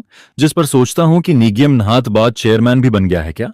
3 साल पहले जब ग्रैंडप्पा की डेथ हुई थी और लॉयर ने विल पढ़ी थी, तब साफ साफ कहा गया था कि थान निगेम ग्रुप के 80% शेयर्स और बिलियंस की प्रॉपर्टी मेरे और मेरे फादर निगेम वियन डोंग के बीच फेयर कंपटीशन में जाएगी। जो पहले कंडीशंस पूरी करेगा वही सक्सेसर बनेगा। उससे पहले मैं और मेरे फादर दोनों ही इस ग्रुप के सीईओ थे और साथ मिलकर कंपनी हैंडल कर रहे थे। उस विल में निगेम नहाटबाज का नाम तक नहीं था, फिर उसका हिस्सा कहां से आ गया? मैं हल्की स्माइल के साथ पूछता हूं, कहीं आपको कुछ मिसअंडरस्टैंडिंग तो नहीं हो रही? जो मैं कह रहा हूं वो सब सच है और निगेम नहातबाज मेरा छोटा भाई है। जिस पर रिसेप्शनिस्ट हल्की स्माइल के साथ बोलती है, सच में? मैं यहाँ 3 साल से काम कर रही हूँ और मैंने कभी नहीं सुना कि चेयरमैन निगेम का कोई बड़ा भाई भी है। मैं फिर भी कामली कहता हूँ, लेकिन मैं अभी भी कह रहा हूँ कि नीम विन डोंग मेरे पिता हैं। अगर मैं फ्रॉड होता तो उनका नाम कैसे जानता? जिस पर उसका एक्सप्रेशन बदलता है और वो अब फॉर्मल टोन छोड़ देती है। हमारे नीम बॉस का नाम बहुत लोग जानते हैं, लेकिन तुमने कहीं से जानकारी लेकर यह प्लान बनाया है क्योंकि तुम्हें पता था कि आज वो यहाँ नहीं है, इसीलिए तुम उनके बेटे बनकर अंदर घुसना चाहते हो। लेकिन मैं तुम्हें सलाह देती हूँ, फ्रॉड करना अच्छा प्रोफेशन नहीं है। उसका ये एटीट्यूड देखकर मुझे हंसी भी आती है और इरिटेशन भी, जिस पर मैं कहता हूँ, आप सच में गलत समझ रही हैं, मैं सच में उनका रियल सन हूँ। जिस पर वो तुरंत सार्कास्टिक होकर बोलती है, और मैं जैक माँ की बेटी हूँ। तुम दिखने में तो ठीक लगते हो, कोई और काम नहीं मिला जो ये सब करने लगे? मुझे तो लग रहा है तुम सीईओ ऑफिस में घुसकर चोरी करना चाहते हो, और ये फेक ब्रांडेड क्लॉथ्स भी काफी कन्विंसिंग है। यह सुनकर मैं फिर कहता हूँ, मैं सच में झूठ नहीं बोल रहा, मैं और मेरे फादर दोनों इस ग्रुप के सीईओ हैं। जिस पर वो हंसते हुए बोलती है, कल भी एक आदमी आया था जो खुद को हमारे चेयरमैन लूक का बॉयफ्रेंड बता रहा था, और आज तुम खुद को उनका बेटा बता रहे हो। ये तो और भी मजेदार है। यह सुनकर मैं थोड़ा रुकता हूँ और पूछता हूँ, तुम लूक निम की बात कर रही हो? मैं सच में उसका बॉयफ्रेंड हूँ। यह सुनकर रिसेप्शनिस्ट आंखें घुमाती हैं जैसे बेहोश होने वाली हो, और मैं वांग सिकोंग की गर्लफ्रेंड हूँ। तुम सच में बहुत स्टबर्न हो, अगर अभी नहीं गए तो मैं सिक्योरिटी बुला लूंगी। मुझे समझ आ जाता है कि इससे बहस करना बेकार है, जिस पर मैं कामली कहता हूँ, ठीक है, आप फोन कनेक्ट कर दीजिए, मैं खुद निगेम बॉस से बात कर लूंगा, इससे सब क्लियर हो जाएगा। लेकिन वो गुस्से में बोलती है, अगर तुम ऐसे ही जिद करते रहे तो मैं सच में पुलिस बुला लूंगी। जल्दी निकलो यहाँ से, आज शुभ दिन है, बदकिस्मती मत फैलाओ। मैं पूछता हूँ, क्या खास दिन है आज? जिस पर वो कहती है, तुम्हें पता नहीं, आज हमारी फ्यूचर मैडम यानी चेयरमैन लूक का बर्थडे है और सारे हाई लेवल लीडर्स अभी रूफटॉप गार्डन में उन्हें विश करने गए हैं। तुम यहाँ टाइम वेस्ट करने से अच्छा है वहां जाओ और असली यंग मास्टर को देखो। यह सुनकर मुझे समझ आता है कि इससे बात करना टाइम वेस्ट है, जिस पर मैं तुरंत एक टैक्सी लेता हूँ और अंदर ही अंदर इरिटेट भी होता हूँ और हंस भी रहा होता हूँ कि ये रिसेप्शनिस्ट ओवर डेडिकेटेड है या बस लोगों को परेशान करती है। इसके बाद मैं फोन निकालकर अपने पेरेंट्स को कॉल करता हूँ, लेकिन कई बार ट्राई करने के बाद भी कोई कॉल नहीं उठाता। फिर मैं अपने भाई और लूक निम निम को कॉल करता हूँ, लेकिन चारों में से कोई भी फोन नहीं उठाता। जिस पर मैं ड्राइवर से पूछता हूँ, थाननहम ग्रुप का नाम बदलकर थानथच ग्रुप कब हो गया? ड्राइवर कहता है, मुझे नहीं पता, मैं 2 साल से यहाँ हूँ और हमेशा से इसका नाम थानथच ग्रुप ही सुना है। मैं सिर हिलाता हूँ और कुछ नहीं पूछता। इसके बाद मैं डोंगथान के सबसे बड़े होटल पहुंचता हूँ और रूफटॉप गार्डन की तरफ जाता हूँ, लेकिन इनविटेशन न होने की वजह से 2 गार्ड्स मुझे रोक देते हैं। मैं जितना भी समझाने की कोशिश करता हूँ वो बिल्कुल नहीं मानते। चलो यहाँ से, ड्रामा मत करो। मैं कहता हूँ, मैं सच में निगियम वियनडोंग का बेटा हूँ। जिस पर वो कहते हैं, अगर नहीं गए तो हम फोर्स यूज करेंगे। तभी पीछे से एक फैमिलियर वॉइस आती है, अरे ये तो गिथन है ना? मैं पीछे मुड़कर देखता हूँ तो सामने थच हाउ खड़ा होता है। 3 साल बाद भी वो पहले से ज्यादा स्मार्ट दिखता है। गार्ड्स उसे देखते ही रिस्पेक्टफुली ग्रीट करते हैं, लेकिन वो उन्हें इग्नोर करके सीधे मेरी तरफ देखता है। कब वापस आया? मेरी फ्लर्ट सिस्टर ने तो कुछ बताया ही नहीं।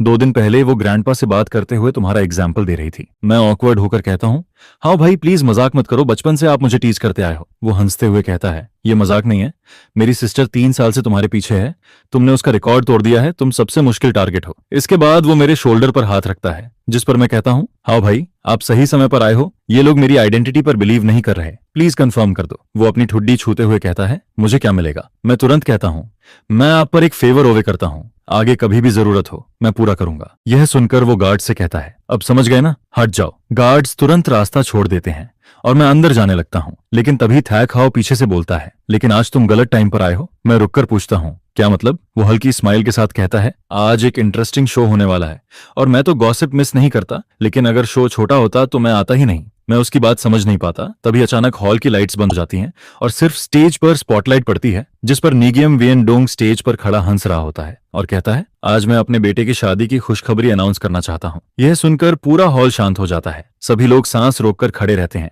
जैसे 2 बड़े ग्रुप्स का मर्जर होने वाला हो, और हर कोई हैरान होता है, ये कब हुआ? हल्का सा म्यूजिक बजता है, जिस पर मुझे थोड़ा कंफ्यूजन होता है और साथ ही क्यूरियोसिटी भी होती है कि डैड मेरी और लूक निम निम की शादी अनाउंस क्यों करना चाहते हैं बिना मुझसे डिस्कस किए। आइए हम गिम फैमिली की future daughter in law look नियम नियम को स्टेज पर इनवाइट करते हैं। यह कहते ही गिम वियनडोंग खुद सबसे पहले क्लैप करता है, जिस पर मैं भी नीचे खड़े होकर क्लैप करता हूँ। 3 साल बाद लूक निम निम पहले से काफी स्लिम लगती है। उसके चेहरे पर वही जेंटल स्माइल होती है जो उसे और भी क्लोज फील करवाती है, और मैं दूर से ही उसे देखकर खुश होने लगता हूँ। इसके बाद गिम वियनडोंग फिर बोलता है, अब मेरे बेटे को स्टेज पर बुलाते हैं गिम न्यटबक। यह सुनते ही पूरा हॉल तालियों से गूंज उठता है, जिस पर निगियम नहात बाच मुस्कुराते हुए स्टेज पर आता है। 3 साल में वो पहले से ज्यादा मैच्योर दिखता है, लेकिन जो चीज मुझे शॉक करती है वो यह कि लूक नियम नियम उसका हाथ कसकर पकड़े रहती है। दोनों एक दूसरे को ऐसे देखते हैं जैसे वो डीपली इन लव कपल हों, जिस पर मेरे ऊपर जैसे बिजली गिरती है और मैं अपने आप को संभाल नहीं पाता। एक कदम पीछे लड़खड़ा जाता हूँ। ये सब देखकर मुझे यकीन ही नहीं होता कि मेरी गर्लफ्रेंड और मेरा खुद का भाई अब अपनी एंगेजमेंट अनाउंस करने वाले हैं। तभी थच हाओ मुझे संभालता है और हल्के मजाक में कहता है, अभी से ये हाल है, असली शो तो अभी बाकी है। तभी गिम वियनडोंग की हंसी गूंजती है और वो अनाउंस करता है, इस शुभ दिन पर मैं अनाउंस करता हूं कि गिम फैमिली और लुक फैमिली अब रिश्ते में जुड़ रहे हैं। मेरा बेटा गिम न्यटबक लुक फैमिली की हैरिस लुक नियम नियम से शादी करेगा। उनकी शादी अगले महीने की 28 तारीख को होगी। आज सिर्फ थाना निगरीम ग्रुप और लूक ग्रुप के 3 साल के मर्जर का सेलिब्रेशन नहीं है, बल्कि निगरीम निगरीम का बर्थडे भी है और साथ ही उनकी एंगेजमेंट पार्टी भी है। एंगेजमेंट पार्टी, ये 3 शब्द मेरे लिए जोरदार झटका बन जाते हैं, जिस पर मेरा दिमाग सुन्न होने लगता है और दिल में एक अजीब सा दर्द उठता है। 8 साल से जिसे मैं प्यार करता था वो अब मेरे ही भाई से एंगेजमेंट करने जा रही है, जिस पर मुझे समझ नहीं आता कि यह सब कैसे पॉसिबल है। लेकिन तभी गिम वियनडोंग आगे बोलता है, इस खुशी के मौके पर मुझे एक दुखद खबर भी देनी है। मेरा बड़ा बेटा नीमथन कल जिस फ्लाइट में था वो दुर्घटनाग्रस्त हो गई है और आज से मेरा सिर्फ एक ही बेटा है, निगियम नहातबाच। क्योंकि नीमथन अब नहीं रहा, इसलिए उसका इनहेरिटेंस राइट भी खत्म हो गया है और अब कंपनी की जिम्मेदारी नटबक और नियम नियम संभालेंगे। यह सुनते ही पूरा हॉल शॉक में चला जाता है और सब लोग चुपचाप मेरे लिए सिंपैथी फील करते हैं, लेकिन साथ ही चोरी छुपे निगियम नीतबाच और लूक नीम नीम को देखते हैं, जैसे फ्यूचर रूलर्स को जज कर रहे हों। मैं ये सब सुनकर अंदर से टूट जाता हूं, जिस पर सोचता हूं कि डैड ने मेरी मौत इतनी जल्दी एक्सेप्ट कर ली जैसे मेरी कोई वैल्यू ही नहीं थी, और अगर मैं सच में मर भी जाता तो क्या वो मुझे ढूंढते भी नहीं। इसके बाद वो कैजुअली बोलता है, 3 साल पहले मैंने नीमथन को बाहर भेजा था ताकि वो फ्रेग्रेंस टेक्नोलॉजी सीखे और वापस आकर कंपनी संभाले, लेकिन किस्मत को कुछ और ही मंजूर था। खैर, आज खुशी का दिन है, उसके बारे में बात नहीं करते, सब लोग ड्रिंक उठाइए और सेलिब्रेट कीजिए। यह कहकर वो ग्लास उठाता है और पूरा हॉल भी उसके साथ चीयर्स करता है, जिस पर मेरा दिल जैसे चीयर दिया जाता है। मैं स्टेज पर खड़े उस आदमी को देखता हूं और यकीन नहीं कर पाता कि वो मेरा ही पिता है। इसके बाद लूक निम निम आगे आती है और सॉफ्टली बोलती है, डैड अब आपके पास मैं और नहात बाज हैं। हम दोनों आपका ख्याल रखेंगे, आप दुखी मत होइए। फिर न्यूमन्यट बच भी कहता है, हाँ डैड, आपने एक बेटा खोया है लेकिन एक बेटी पाई है, सब कुछ बैलेंस हो जाता है। दोनों उसके दोनों तरफ खड़े होकर उसे सपोर्ट करते हैं, जिस पर निगिम वियन डोंग खुश होकर उनके कंधे थपथपाता है। फिर वो कहता है, आज यहाँ लाम ग्रुप और वान होई ग्रुप के लीडर्स भी आए हैं, चलो तुम दोनों को उनसे मिलवाता हूँ। और वान अन, तुम भी आ जाओ, आगे बच्चों की जिम्मेदारी तुम्हें ज्यादा संभालनी होगी। जिस पर स्टेप मदर ट्यूंग वैन आना हंसते हुए कहती है, बिल्कुल, चाहे ये मेरे रियल बच्चे ना हो लेकिन मैं इनका पूरा ख्याल रखूंगी। यह देखकर मैं खुद को पूरी तरह आउटसाइडर फील करता हूँ, जिस पर मेरे हाथ कांपने लगते हैं और मुझे यकीन नहीं होता कि सिर्फ 3 साल में सब कुछ इतना बदल गया है। इसके बाद वो चारों हंसते हुए बाकी गेस्ट से मिलने जाते हैं और फिर खाने की टेबल की तरफ बढ़ते हैं। तभी मैं आगे बढ़कर बोलता हूँ, इतने खुश क्यों हो सब, क्या इंटरेस्टिंग हुआ है? मेरी आवाज सुनते ही उन चारों के चेहरे बदल जाते हैं और गिमन्यट बच शॉक होकर मुझे देखता है। भैया, आप वापस आ गए? मैं ठंडी नजर से कहता हूँ, क्यों, मुझे नहीं आना चाहिए था? वो घबरा कर कहता है, आप मरे नहीं? मैं तंज कसते हुए कहता हूँ, तुम चाहते थे कि मैं मर जाऊं? वो हड़बड़ाकर बोलता है, नहीं, ऐसा नहीं है। उसी वक्त नीम वियन डोंग भी शॉक्ड होकर कहता है, नीम थन, तुम्हारी फ्लाइट क्रैश हो गई थी, न्यूज में आया था कि कोई भी नहीं बचा। मैं ठंडी हंसी हंसता हूँ, तो आपने मुझे ढूंढने की कोशिश भी नहीं की, सीधा मेरी मौत अनाउंस कर दी? मैं अपने इमोशंस कंट्रोल नहीं कर पाता क्योंकि मेरा खुद का पिता मेरी मौत को इतनी आसानी से एक्सेप्ट कर लेता है। तभी स्टेप मदर हंसते हुए सिचुएशन संभालने की कोशिश करती है, थान, तुम भी ना, अगर बच गए थे तो एक कॉल कर देते, हमें पता है हम चारों कितने परेशान थे, पूरी रात सो नहीं पाए। मैं उसकी तरफ देखकर कहता हूँ, सच में? मुझे तो आप सब काफी खुश दिख रहे हो, बिल्कुल भी नहीं लग रहा कि आपने नींद खोई है। फिर मैं सीधे उनकी आंखों में देखते हुए कहता हूँ, या फिर आप सब खुश थे कि अब मेरी प्रॉपर्टी इनहेरिट कर सकते हो? ये सुनते ही नीम वेन डोंग गुस्से में चिल्लाता है, गिमथन, अपनी माँ से ऐसे बात करते हैं? मुझे पता है नटबच और नीम नीम की बात तुम्हारे लिए शौक है, लेकिन यहाँ इतने गेस्ट्स हैं, तुम्हें फैमिली की रेपुटेशन का ध्यान रखना चाहिए। ये चाइल्डिश बिहेवियर बंद करो। मैं गुस्से में कहता हूँ, और मेरी रिस्पेक्ट का क्या, उसका ध्यान कौन रखेगा? फिर मैं लूक निम निम की तरफ देखकर कहता हूँ, मैंने तुम्हें बहुत इंपॉर्टेंस दी, अगर तुम मुझे एक प्रॉपर एक्सप्लेनेशन दे देती तो शायद मैं फॉरगिव कर देता, लेकिन तुम्हें जरा भी गिल्ट नहीं है। जिस पर वो धीरे से कहती है, थान, ये मेरी गलती है, मैं सच बताने से डरती थी क्योंकि मुझे लगा तुम ऐसे ही रिएक्ट करोगे। मैं गुस्से में बोलता हूँ, रिएक्ट? मुझे मेरे अपने लोगों ने बिट्रे किया है और मैं चुप रहूं? अगर इन 8 सालों में एक दिन भी तुमने सच बोल दिया होता तो आज ये हालत नहीं होती। वो एक तरफ मुझसे प्यार करने की बात करती है, जिस पर दूसरी तरफ वो छुप कर मेरे ही छोटे भाई के साथ डेट पर जाती है। लुक निम, क्या यही तुम्हारा लव है? मैं यहाँ तक बोलता हूँ तो गुस्सा भी आता है और दिल भी टूटता रहता है। कल तक वो मैसेज करके कह रहा था कि वो मुझसे प्यार करता है और फिर आज अचानक इतना रशलेस कैसे हो जाता है?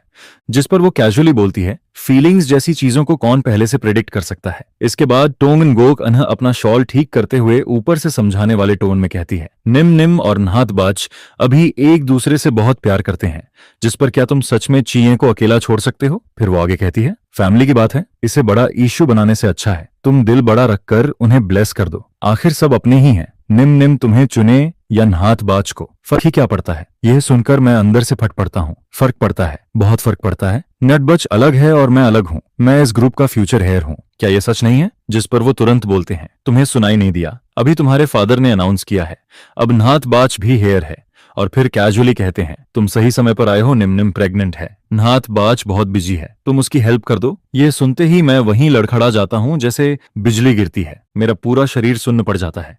मैं कांपती आवाज में बोलता हूँ, तुम लोग, मैं सोच भी नहीं सकता था कि तुम लोग इतने नीचे गिर सकते हो, बच्चे तक की बात हो गई है। जिस पर अनगोन नटबच मुस्कुराते हुए बोलता है, भाई कुछ महीनों में मेरा बच्चा पैदा होने वाला है, तुम अंकल बनने वाले हो, खुश हो ना? और फिर उसकी आंखों में साफ दिखता है वो प्रोवोकिंग एटीट्यूड, जो देखकर मैं सब समझ जाता हूँ। फिर वो और आगे बढ़कर कहता है, भाई तुम तो बचपन से अब्रॉड पढ़े हो, इतने नॉलेजेबल हो, हमारे बच्चे का नाम तुम ही रख दो। जिस पर उसे पता होता है कि मैं अंदर से कितना टूट रहा हूँ, फिर भी वो जानबूझकर मेरे जख्मों पर नमक छिड़कता रहता है। जिस पर नीम वेन डोंग भी अग्री करता है, आइडिया अच्छा है, अगर तुम्हें अनकंफर्टेबल लगता है तो बच्चे को गॉडफादर मान लो, नाम भी तुम ही रख दो। यह सुनकर मैं हंसता हूँ, एक ठंडी हंसी के साथ, क्या ये मुझे चैरिटी दी जा रही है? अगर ये सब नहीं होता तो शायद मुझे कभी पता ही नहीं चलता कि मेरा अपना फैमिली इतना चीप हो सकता है। फिर मैं ठंडी आवाज में बोलता हूँ, ठीक है, इसका नाम नीमकिन ले रखते हैं, ताकि बड़ा होकर ये बच्चा तुम सबसे दूर ही रहे। यह सुनते ही तुंग नौकन जोर से चिल्लाती है, क्या तुम्हारी सारी अपब्रिंगिंग खत्म हो गई है? जिस पर मैं सीधा जवाब देता हूँ, पहले खुद को सिखाओ फिर मुझे सिखाना। इसके बाद मैं वाइन का ग्लास उठाता हूँ और नटबाज की तरफ बढ़ता हूँ।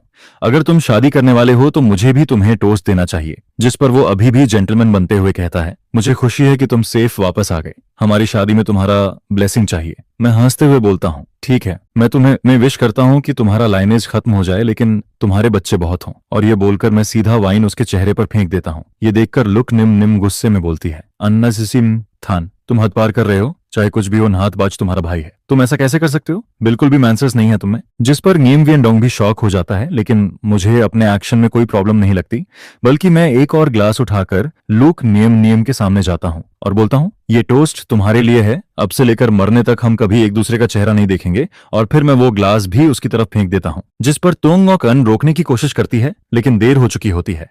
रेड वाइन उसके चेहरे पर गिरता है और उसका मेकअप पूरी तरह खराब हो जाता है। ये सब देखकर मेरा दिल कसकर जकड़ जाता है। मेरा अपना फादर और मेरी गर्लफ्रेंड किसी और के लिए ऐसे कंसर्न दिखा रहे हैं।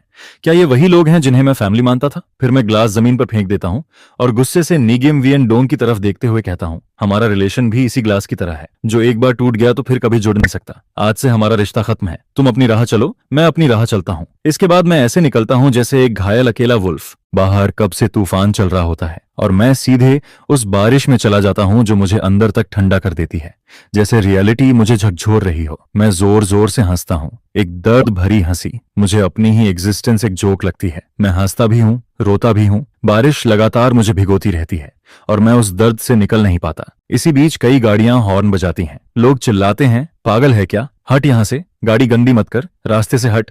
जिस पर मैं और जोर से हंसने लगता हूं, जैसे पूरी तरह क्रेजी हो गया हूं। अचानक एक ब्लैक कार तेजी से मेरी तरफ आती है। मैं उसे पहचान लेता हूं। यह तो लूक निम निम की कार है। जिस पर मैं वहीं खड़ा रह जाता हूं। मन में सोचता हूं, क्या वो मुझे मनाने आई है? क्या उसे अपनी गलती का एहसास हो गया है? मैं सोचता रहता हूं, क्या मुझे उसे माफ करना चाहिए? 8 साल का ये रिश्ता, मेरी पूरी यूथ उससे जुड़ी हुई है। मैं उस मेमोरी को निकाल ही नहीं पाता। और फिर अगले ही पल वो कार सीधा मुझसे टकरा जाती है। मेरा दिमाग खाली हो जाता है तो वो मुझे मारना चाहता है। मेरी आंखें चौड़ी हो जाती हैं। मुझे यकीन नहीं होता। सिर्फ 100 युआन की वाइन के लिए वो खुद गाड़ी चलाकर मुझे मारने आता है। मैं हंसता हूं, लेकिन वो हंसी और भी दर्दनाक हो जाती है। मेरा शरीर जमीन पर गिर जाता है और मेरी कॉन्शियसनेस चली जाती है। बारिश लगातार मुझ पर गिरती रहती है। जमीन पर खून फैलता जाता है। तभी एक घबराई हुई आवाज आती है, मिस, किसी को टक्कर लग गई है? कार कंट्रोल नहीं हुई? बारिश में दिखा नहीं, जिस पर पीछे बैठी वुमन बिना पलक झपकाए ठंडे टोन में कहती है, हैंडल इट। लेकिन तभी ड्राइवर ध्यान से देखता है और कहता है, मिस, ये तो आपके हस्बैंड लगते हैं। जिस पर पीछे बैठी कॉक इनहुआन तुरंत रिएक्ट करती है। दरवाजा खोलकर तेजी से बाहर आती है। वो बिना रुके उसके पास जाती है, झुककर उसे उठाने की कोशिश करती है। सर्वेंट कहती है, मिस, अपना ख्याल रखिए। जिस पर वो तुरंत बोलती है, लिंची, डॉक्टर को घर बुलाओ। वो उसे कसकर पकड़ती है। इतनी भारी बारिश में वो क्या कर रहा था? उसके सिर के पीछे से खून निकलकर बारिश में मिल रहा होता है, जो उसके कपड़ों को भी लाल कर देता है। फिर वो जल्दी करने को कहती है, जिस पर ड्राइवर स्पीड बढ़ाता है। आखिरकार कार शांग विला एरिया पहुंचती है, जो ईस्ट सिटी का सबसे एक्सपेंसिव प्लेस माना जाता है और यही को किन्हुआन का घर होता है। जिसके बाद वो जल्दी जल्दी अंदर जाती है और डॉक्टर्स की टीम भी उसके पीछे पीछे आती रहती है। लेकिन जैसे ही वो रूम में पहुंचती है, सर्वेंट्स शॉक होकर कहते हैं, मिस, जो हमेशा साफ सुथरी रहती है, आज वो एक पूरी तरह भीगे हुए आदमी को अपने बेड पर लिटा रही है। और वो भी एक आदमी होता है। जिस पर डॉक्टर्स और नर्सेज एक दूसरे को कंफ्यूज होकर देखते रहते हैं। फिर वो पूछते हैं, मिस, क्या हमें इस पेशेंट के वुंड्स बैंडेज नहीं करने हैं? जिस पर वो तुरंत गुस्से में बोलती है, सब बाहर जाओ, अभी के अभी बाहर जाओ। यह सुनकर सब लोग हैरान रह जाते हैं कि मिस आखिर करना क्या चाहती है। तभी एक सर्वेंट पानी का बेसिन लेकर अंदर आता है और जैसे ही सब बाहर जाते हैं, वो खुद मेरे भीगे हुए शर्ट को उतारने लगती है और मेरे बॉडी को बार बार टॉवेल से साफ करने लगती है। जिस पर बाहर खड़े लोग आवाज सुनकर अंदर झांकते हैं और देखते हैं कि फो थान हुआन खुद मेरे बॉडी को वाइप कर रही है। फिर तुरंत कहती है, जल्दी से ट्रीटमेंट शुरू करो। जिस पर साइड में खड़ी सर्वेंट एक्साइटेड होकर देखती रहती है, जैसे वो मुझे ऊपर से नीचे तक ऑब्जर्व कर चुकी होती है और बोलती है, ये काम नर्स को दे देते तो भी हो जाता, या मुझे ही दे देते, मैं इसको खुद करने की क्या जरूरत है? तभी मैं अचानक डॉक्टर का कोट पकड़ लेता हूँ और दर्द में बड़बड़ाता हूँ, मत जाओ। जिस पर डॉक्टर झांग घबरा जाता है और जल्दी जल्दी मेडिसिन लगाता है, जिससे दर्द और बढ़ जाता है और मैं ठंडी सांस खींचता हूँ। यह देखकर फो थान हुआन उसे धक्का देकर हटाती है और कहती है, इतनी सी चीज भी ठीक से नहीं कर सकते। फिर वो खुद मेरे वन पर दवा लगाती है। जिस पर मैं दर्द में पूछता हूँ, मेरे साथ ऐसा क्यों कर रही हो, क्यों? इसके बाद वो तुरंत आदेश देती है, पता लगाओ हान के साथ क्या हुआ है। जिस पर सर्वेंट जवाब देता है, जी मिस, अभी पता करता हूँ। फिर वो एक और ऑर्डर देती है, घर के सारे सर्वेंट्स बदलकर मेल कर दो, क्योंकि अब तक वो किसी भी आदमी के करीब नहीं रहती थी, इसलिए सारे सर्वेंट्स फीमेल थे और इसी वजह से उसे खुद मुझे वाइप करना पड़ा था। कुछ देर बाद मैं होश में आता हूँ। सर्वेंट मुझसे कहता है, सर आप जाग गए, मैं आपकी देखभाल के लिए असाइंड हूँ। मैं इधर उधर देखते हुए पूछता हूँ, ये जगह कहाँ है? जिस पर वो जवाब देता है, ये शियान विला एरिया है, ईस्ट साइड का सबसे एक्सपेंसिव प्लेस, और यही मिस का घर है। मैं हैरान होकर पूछता हूँ, मैं यहाँ कैसे आया? जिस पर वो बताता है, एक्सीडेंट हुआ था, मिस की कार से टक्कर लगी थी, क्या आपको याद नहीं? मैं याद करने की कोशिश करता हूँ। तभी सिर के पीछे दर्द उठता है और वो बताता है, गिरते वक्त आपको चोट लगी थी, ज्यादा डीप नहीं है, मिस ने खुद बैंडेज किया है। फिर मुझे धीरे धीरे सब याद आने लगता है और मैं उठने की कोशिश करता हूँ, लेकिन सर्वेंट मुझे रोक देता है और कहता है, क्या आपको हमारी मिस याद नहीं? मैं सिर हिलाकर कहता हूँ, नहीं, एक्सीडेंट के बाद मुझे कुछ भी याद नहीं। जिसने मुझे बचाया उसे मैं देख भी नहीं पाया। फिर मैं पूछता हूँ, तुम्हारी मिस कहाँ है? जिस पर वो कहता है, वो बाथ लेने गई हैं। आपको बचाने के चक्कर में वो खुद भीग गई थी। मैं अपने ऊपर बाथरोब देखकर हैरान होता हूँ और पूछता हूँ, ये कपड़े कब बदले गए? जिस पर सर्वेंट बताता है, आपको कोल्ड ना हो इसलिए हमने चेंज करवाया। मैं थोड़ा हेजिटेट होकर पूछता हूँ, ये कपड़े किसने पहनाए मुझे? क्या तुमने? जिस पर वो कैजुअली बोलता है, और कुछ चाहिए क्या सर? मैं ऑकवर्ड होकर मना कर देता हूँ। फिर पूछता हूँ, मेरे कपड़े कहाँ हैं? जिस पर कहता है, वॉश करके ड्रायर में रखे हैं, अभी लेकर आता हूँ। और वो बाहर चला जाता है। इसके बाद मैं आसपास का रूम देखता हूँ। सब कुछ लग्जरी से भरा होता है। फर्नीचर से लेकर सर्वेंट्स के मैंसर्स तक सब कुछ हाई क्लास फील देता है, जिससे साफ समझ आता है कि इस घर की ओनर कोई बहुत पावरफुल बैकग्राउंड से है। लेकिन तभी मेरे अंदर दर्द उठता है। 8 साल का वो रिलेशनशिप जो मेरे दिल में एक पेड़ की तरह ग्रो हो चुका था, अब जड़ से उखड़ गया है और उसका दर्द मुझे अंदर तक तोड़ता रहता है। तभी सर्वेंट वापस आता है और कहता है, सर आपके कपड़े अभी थोड़े गीले हैं, क्या आप अभी पहनेंगे? मैं धीरे से हाँ कहता हूँ और उसे जाने को बोल देता हूँ। फिर जैसे ही मैं टॉवल हटाता हूँ तभी अचानक एक सेडक्टिव आवाज आती है और डोर खुल जाता है। मैं चौंक कर देखता हूँ और सामने वही वुमन खड़ी होती है। मैं हैरान होकर बोलता हूँ, तुम यहाँ क्या कर रही हो? जिस पर वो मुस्कुराकर कहती है, ये मेरा घर है। जिस पर मैं कुछ सेकंड के लिए फ्रीज हो जाता हूँ और वो हंसते हुए बोलती है, क्या कोई अपने ही घर से बाहर निकाला जाता है? मैं ऑकवर्ड होकर बोलता हूँ, यहाँ देखने जैसा कुछ नहीं है, इतना रिएक्ट क्यों कर रही हो? जिस पर वो टीजिंग टोन में कहती है, क्या मतलब कुछ देखने जैसा नहीं है? और फिर बोलती है, तुम्हें बेसिक मैनर्स नहीं सिखाए गए किसी के रूम में बिना नॉक किए आना? जिस पर वो कामली जवाब देती है, अपने ही रूम में आने के लिए नॉक क्यों करूं? मैं और शॉक्ड हो जाता हूं और वो कैजुअली कहती है, ये रूम तुम्हारा है क्या? और फिर नोटिस करती है कि उसके कपड़े अभी भी गीले हैं और कहती है, अगर सिक नहीं होना तो जल्दी चेंज कर लो। मैं अंदर ही अंदर सोचता हूँ, ये कैसी सिचुएशन है? फिर थोड़ा काम होकर कहता हूँ, तो तुमने मुझे बचाया था। अभी का मेरा बिहेवियर थोड़ा गलत था, थैंक्स मुझे बचाने के लिए, अब मैं चलता हूँ। जिस पर वो तुरंत रोकती है और कहती है, तुम जाओगे कहाँ? मैंने सब पता कर लिया है, गार्डन में जो हुआ वो सब मुझे पता है। मैं कहता हूँ, मैं होटल में रह लूंगा। जिस पर वो कहती है, इतनी रात में अगर तुम मेरे घर से अकेले निकलोगे, लोग क्या सोचेंगे? मेरी रेपुटेशन खराब होगी। मैं मन ही मन सोचता हूँ, जब मेरे पीछे गैंग्स पड़े हैं तो रेपुटेशन की क्या बात है? लेकिन उसके टोन से लगता है कि वो जेन्युइनली मेरी हेल्प करना चाहती है। फिर वो कहती है, तुमने भी मेरी जान बचाई थी, इसे रीपेमेंट समझ लो। जब तक तुम्हें रहने की जगह नहीं मिलती, यहीं रहो। और जाते जाते वो कैजुअली बोलती है, मुझे स्किनी मंकीज में इंटरेस्ट नहीं है। जिस पर मैं अंदर से इरिटेट हो जाता हूँ। ये मुझे स्किनी मंकी बोल रही है? फिर वो पूछती है, अब दर्द है क्या? अगर नहीं तो रेस्ट करो, मैं डिनर चेक करके आती हूँ। और वो बाहर चली जाती है। मैं उसके लिए नए कपड़े देखता हूँ। साइज और स्टाइल देखकर लगता है जैसे खास मेरे लिए खरीदे गए हों। लेकिन फिर सोचता हूँ, शायद यहाँ अक्सर गर्ल्स आती होंगी, इसलिए हर साइज अवेलेबल होगा। मैं बाथरूम में जाता हूँ, मिरर में अपना पैल फेस देखता हूँ और सोचता हूँ, मेरी ये हालत देखकर कौन मुझे पसंद करेगा? इतने सालों में उसका बदल जाना नॉर्मल ही है। लुक निम के बारे में सोचते ही मेरा दिल फिर दर्द से भर जाता है। वो 8 साल का प्यार अब एक नाइफ बनकर मेरे दिल को काटता रहता है। काफी देर बाद डोर नॉक होता है और फोथान होआन की आवाज आती है, नीचे आकर खाना खाओ, क्या अनथान सो गया है? वो डोर खोलकर अंदर आती है। बाथरूम से स्टीम निकल रही होती है और वो वापस जाने लगती है। तभी अचानक अलार्म की आवाज आती है, जिस पर वो तुरंत समझ जाती है कि कुछ गलत हुआ है। डोर खोलने की कोशिश करती है लेकिन वो लॉक्ड होता है और वो जोर से बोलती है, नेथान, डोर खोलो, क्या तुम सुन रहे हो? अंदर मैं फ्लोर पर गिरा होता हूँ और वो जल्दी से मुझे उठाती है और तुरंत चिल्लाती है, डॉक्टर को बुलाओ जल्दी। डॉक्टर आता है और पूछता है, क्या वंड फिर से ट्रीट करना है? जिस पर वो गुस्से में बोलती है, तुरंत शुरू करो। और फिर मुझे देखकर कहती है, बेवकूफ आदमी, नहाते नहाते भी बेहोश हो जाता है। मैं बस एक पल के लिए ध्यान हटाता हूँ और तुम पूरी तरह केयरलेस हो जाते हो। जिस पर डॉक्टर कहता है, मिस, वुंड इन्फेक्टेड हो गया है, इसलिए हाई फीवर आ रहा है। जिस पर वो तुरंत सीरियस होकर बोलती है, चाहे जो भी करना पड़े, इसका फीवर कम होना चाहिए, इसे कुछ भी नहीं होना चाहिए, समझे? पता नहीं कितना वक्त बीतता है। फिर मैं धीरे धीरे आंखें खोलता हूँ। सब कुछ भारी लगता है, जैसे सांस लेना भी मुश्किल हो रहा है। जिस पर वो तुरंत पास आकर पूछती है, तुम जाग गए? कहीं डिस्कम्फर्ट तो नहीं है? मैं पहले सिर हिलाता हूँ, फिर मना करता हूँ, फिर अचानक अपना सिर जोर से हिलाकर सामने खड़ी वुमन को देखने की कोशिश करता हूँ और खुद को उठाने लगता हूँ। वो पूछती है, सिर अभी भी दर्द कर रहा है? मैं हल्का सा सिर हिलाता हूँ और फिर उसके कपड़े खोलने की हलचल देखकर कंफ्यूज्ड हो जाता हूँ। वो पूछती है, क्या हुआ? बहुत अनकंफर्टेबल फील हो रहा है क्या? डॉक्टर झांग को बुलाऊं? लेकिन मैं बड़बड़ाता रहता हूँ।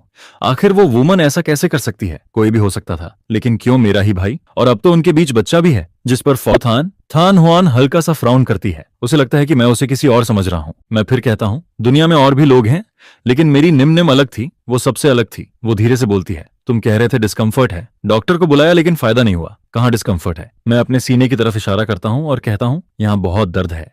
क्यों अब तुम मुझसे प्यार नहीं करती? मैंने क्या गलत किया? मैं सब बदल सकता हूँ। अगले ही पल मैं उसे कसकर पकड़ लेता हूँ, जिस पर उसका पूरा शरीर गर्म होने लगता है। उसकी आंखों का फोकस भी ढीला पड़ता है, लेकिन उस दिमाग में एक ही बात चलती है, अंथान एक दिन मेरा होगा। लेकिन अभी नहीं, क्योंकि अभी वो जानता ही नहीं कि मैं कौन हूँ। अगली सुबह जब मैं उठता हूँ, रूम खाली होता है, कोई नहीं होता, और मुझे बस कल रात की कुछ धुंधली यादें आती हैं। लेकिन उसके बाद क्या हुआ, कुछ भी याद नहीं आता। तभी एक सर्वेंट मुझे देखता है और कहता है, सर आप जाग गए, मैं आपको नीचे ब्रेकफास्ट के लिए ले चलता हूँ। मैं मना करता हूँ और पूछता हूँ, तुम्हारी मिस कहाँ है? वो मुस्कुराकर कहता है, मिस सुबह सुबह इंटरव्यू के लिए चली गई हैं। यह सुनकर मैं कंफ्यूज्ड होता हूँ। तभी टीवी पर एक फाइनेंशियल इंटरव्यू शो चलने लगता है, जिसमें बताया जाता है कि एक वुमन लगातार 6 साल से रिचेस्ट लिस्ट में नंबर 1 है और वो अनमैरिड हेयर्स है। जिस पर सर्वेंट कहता है, यही हमारी मिस है। तब मुझे एहसास होता है कि वो थान क्वांग ग्रुप की सीईओ है, और मैं ये सोचकर शॉक्ड रह जाता हूँ कि मैंने उसकी आइडेंटिटी के बारे में कितना अंडर एस्टिमेट किया था। सर्वेंट एक्साइटेड होकर कहता है, हमारी मिस बहुत आउटस्टैंडिंग है। अगर आप दोनों साथ हो जाएं तो आपका बच्चा दुनिया का सबसे खूबसूरत होगा। यह सुनकर मैं ऑकवर्ड होकर टॉपिक बदल देता हूँ और पूछता हूँ, मेरा फोन कहाँ है? वो बताता है, पानी में भीग गया था, रिपेयर के लिए दिया है, अभी आपके रूम में रखा है। मैं वापस रूम में जाता हूँ और फोन चालू करता हूँ, और तुरंत एक ऑडियो सुनाई देता है, जिसमें आवाज आती है, मुझे पता है तुम शायद मुझ पर विश्वास नहीं करोगे, लेकिन लुक निम बहुत पहले से नाहतबाज के साथ थी। वो एक तरफ तुम्हारे साथ कांटेक्ट में थी और दूसरी तरफ उसके साथ रिलेशनशिप में थी, और अब तो उनके बीच बच्चा भी है। यह सुनकर मैं शॉक हो जाता हूँ।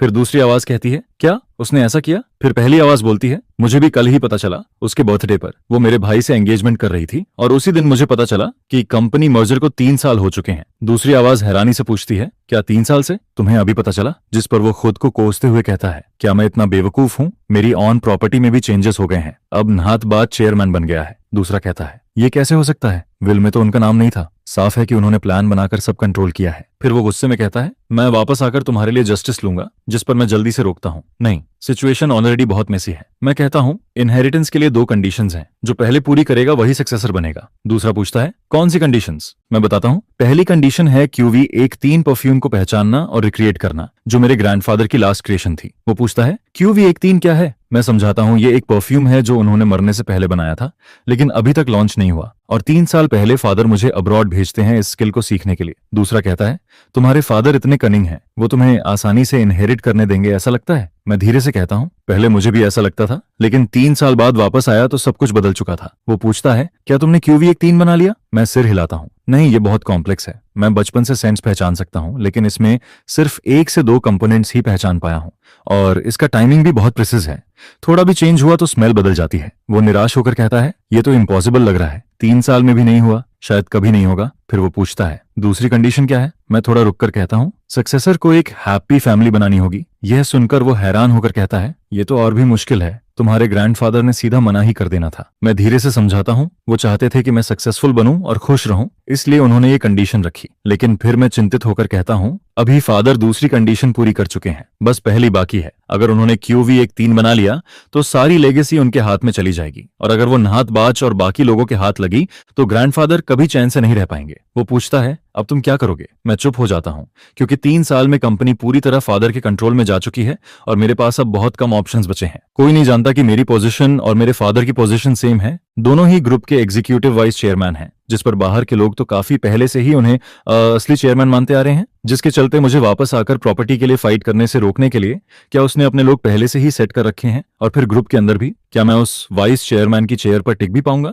यह सोचकर ही मुझे नीचे गिरा दिया जाता है। जिस पर मैं सोचता हूँ कि डीट्रुक का क्या? तुम उसे उन लोगों के सामने लेकर जाओगे तो क्या फायदा होगा? और फिर डीट्रुक को घर पर ही छोड़ा हुआ है। 3 साल पहले जब मैं बाहर गया था तब भी उसे साथ नहीं ले गया, तो अब वापस आकर कैसे लाऊंगा? जिस पर वो कहता है कि ऑब्वियसली तुम्हें जाकर उसे लाना ही होगा, क्योंकि तुम्हारे हिसाब से थान नहान ग्रुप तुम्हारे ग्रैंडफादर की पूरी लाइफ की मेहनत है, जिसे तुम्हें हर हाल में वापस लेना होगा, वरना अगर यह आउटसाइडर्स के हाथ लग गया तो तुम्हारे ग्रैंडफादर कभी चैन से नहीं रह पाएंगे। यह सुनकर मैं सोचता हूं कि यह सब तो पहले से ही मेरा था, फिर मैं इसे किसी और के हाथ कैसे दे सकता हूं? अगर पहले की बात होती तो मैं बिना कुछ सोचे पूरी इनहेरिटेंस अपने फादर को दे देता, लेकिन अब सब कुछ बदल चुका है, क्योंकि अब वो पहले जैसे अच्छे फादर नहीं रहे जो मुझे पहले की तरह केयर करते थे। या शायद सच ये है कि वो कभी अच्छे थे ही नहीं, बस मैं ही अब तक समझ नहीं पाया था। इसके बाद मैं खुद से कहता हूं कि बड़ी मुश्किल से एक बार घर लौटा हूं, और मैं बिल्कुल भी नहीं चाहता कि कोई मेरी कमजोरी देखे। जिस पर एक सर्वेंट पूछता है, यान सर आप कहीं जा रहे हैं क्या?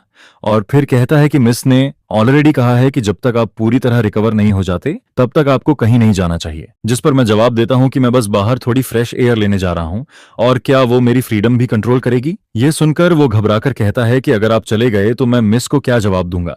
जिस पर वो प्रपोज करता है कि पहले वो कॉल करके मिस को इन्फॉर्म कर दे, ताकि बाद में उसे पनिशमेंट न मिले, क्योंकि वरना उनकी लाइफ बहुत मुश्किल हो जाएगी। जिस पर मैं हंसते हुए कहता हूं कि क्या तुम्हारी मिस कोई वाइल्ड बीस्ट है जो इतनी डरावनी है? ये सुनकर वो हिचकिचाते हुए सिर हिलाता है और कहता है कि वो बीस्ट से भी ज्यादा डरावनी है। जो हम लोग देखते हैं वो बस उसका जेंटल साइड है, लेकिन अगर वो सच में गुस्सा हो जाए तो पूरा डोंगथान हिल जाता है। जिस पर मैं कहता हूं कि अगर वो इतनी ही डेंजरस है तो मैं खुद उससे बात कर लूंगा, तुम्हें टेंशन लेने की जरूरत नहीं है। और फिर मैं फोथान हुआन को कॉल करने ही वाला होता हूं कि तभी एक अननोन नंबर से कॉल आता है जो सामने फ्लैश होता है। और नॉर्मली तो मैं इसे इग्नोर कर देता, लेकिन इस बार मुझे फील होता है कि सामने वाला कौन है। शायद फोथान हुआन ही है। मैं कॉल उठाकर कहता हूं, हेलो कौन? जिस पर दूसरी तरफ से आवाज आती है, मुझे याद है। यह सुनकर मैं चौंकता हूं और कहता हूं कि तुम कैसे? जिस पर वो हंसते हुए कहती है कि लगता है तुम अभी भी मुझे याद रखते हो। फोन मिस ने तुम पर गहरी छाप छोड़ी है। फिर वो पूछती है कि तुम वापस देश आ गए और मुझे बताया भी नहीं। क्या मुझे तुम्हें रिसीव करने नहीं आना चाहिए था? जिस पर मैं सीधा कहता हूं कि मुझे तुमसे बस एक काम चाहिए, मुझसे दूर रहो जितना दूर रह सकती हो। इसके बाद मैं सोचता हूं कि जरूर हाव ने उसे बता दिया होगा कि मैं वापस आ गया हूं, नहीं तो वो इतनी जल्दी यहाँ कैसे आ जाती। और जैसे ही मैं कॉल कट करता हूं, एक सुपर कार मेरे सामने आकर रुक जाती है, जिसमें से वो निकलकर कहती है, थन, बहुत समय हो गया मिले हुए, तुम काफी वीक लग रहे हो, सब ठीक है? जिस पर मैं ठंडे लहजे में कहता हूं कि इससे तुम्हारा क्या लेना देना। फिर मैं रास्ता बदलकर जाने लगता हूं, लेकिन वो फिर भी पीछा नहीं छोड़ती, जिसे देखकर मैं सोचता हूं कि यह औरत पहले भी ऐसी ही थी। कॉलेज के टाइम से ही मेरे पीछे चिपकी रहती है, जैसे कोई च्यूइंग गम हो, किसी भी तरीके से हटती नहीं। बड़ी मुश्किल से वो 3 साल के लिए बाहर गई थी, जिससे मुझे थोड़ी शांति मिली थी, लेकिन अब जैसे ही मैं वापस आया हूं वो फिर से चिपक गई है। और फिर मैं सोचता हूं कि यह कैसी लड़की है, एक तरफ मुझे प्योर्स करती है और दूसरी तरफ बाकी लड़कों को भी इग्नोर नहीं करती। इतनी केयरलेस नेचर वाली लड़की में मैं कैसे फॉल कर सकता हूं? जिस पर वो फिर से कहती है, थान तुम कहां जा रहे हो, हम साथ चलते हैं। और फिर खुद ही सोचती है कि अगर यह आदमी उसका हो जाए तो कितना अच्छा होगा। इसके बाद वो इंसिस्ट करती है कि वो मुझे ड्रॉप कर दे, जिस पर मैं उसे घूर कर देखता हूं और सोचता हूं कि इसके दिमाग में हमेशा कुछ न कुछ चाल चलता रहता है। और फिर मैं उसे टॉन्ट मारता हूं कि इतने सालों में क्या तुम किसी और आदमी को अट्रैक्ट नहीं कर पाई, या तुम्हारी चार्म कम हो गई है इसलिए अब मेरे पास वापस आई हो? जिस पर वो कॉन्फिडेंट होकर कहती है कि उसे कभी लोनलीनेस फील नहीं होती और बाकी मर्दों से वो ऑलरेडी बोर हो चुकी है, सिर्फ मैं ही हूं जो उसे अभी भी अट्रैक्ट करता हूं। फिर वो पूछती है कि क्या मेरे दिल में अभी भी लोएन है, और ये भी कहती है कि क्या मैंने नहीं सुना कि उसने चीट किया था, और वो भी मेरे ही ब्रदर के साथ। जिस पर मैं गुस्से में कहता हूं कि इससे तुम्हारा कोई लेना देना नहीं, लेकिन वो कहती है कि मेरा हर मैटर उससे जुड़ा हुआ है। इसके बाद वो मुझे कार में बैठने के लिए कहती है, लेकिन मैं उसे हटने के लिए बोलता हूं। जिस पर वो सार्कास्टिक होकर कहती है कि पहली बार किसी ने उसे रास्ता रोकने वाला कहा है, और फिर खुद की तारीफ करते हुए कहती है कि उसकी प्रेजेंस इस रोड के लिए भी ऑनर है। जिस पर मैं इरिटेट होकर कहता हूं कि क्या वो थोड़ी सेल्फ रिस्पेक्ट रख सकती है? जिस पर वो हंसते हुए कहती है कि उसने अपनी सेल्फ रिस्पेक्ट तो उसी दिन छोड़ दी थी जब उसने मुझे चेस करना शुरू किया था। फिर वो कहती है कि मैं हमेशा से अलग रहा हूं, जो बातें कोई नहीं कहता वो मैं सीधा कह देता हूं, और उसे यही बात पसंद है। तभी एक सर्विस कार आती है और मैं ड्राइवर से थान नहम विला चलने को कहता हूं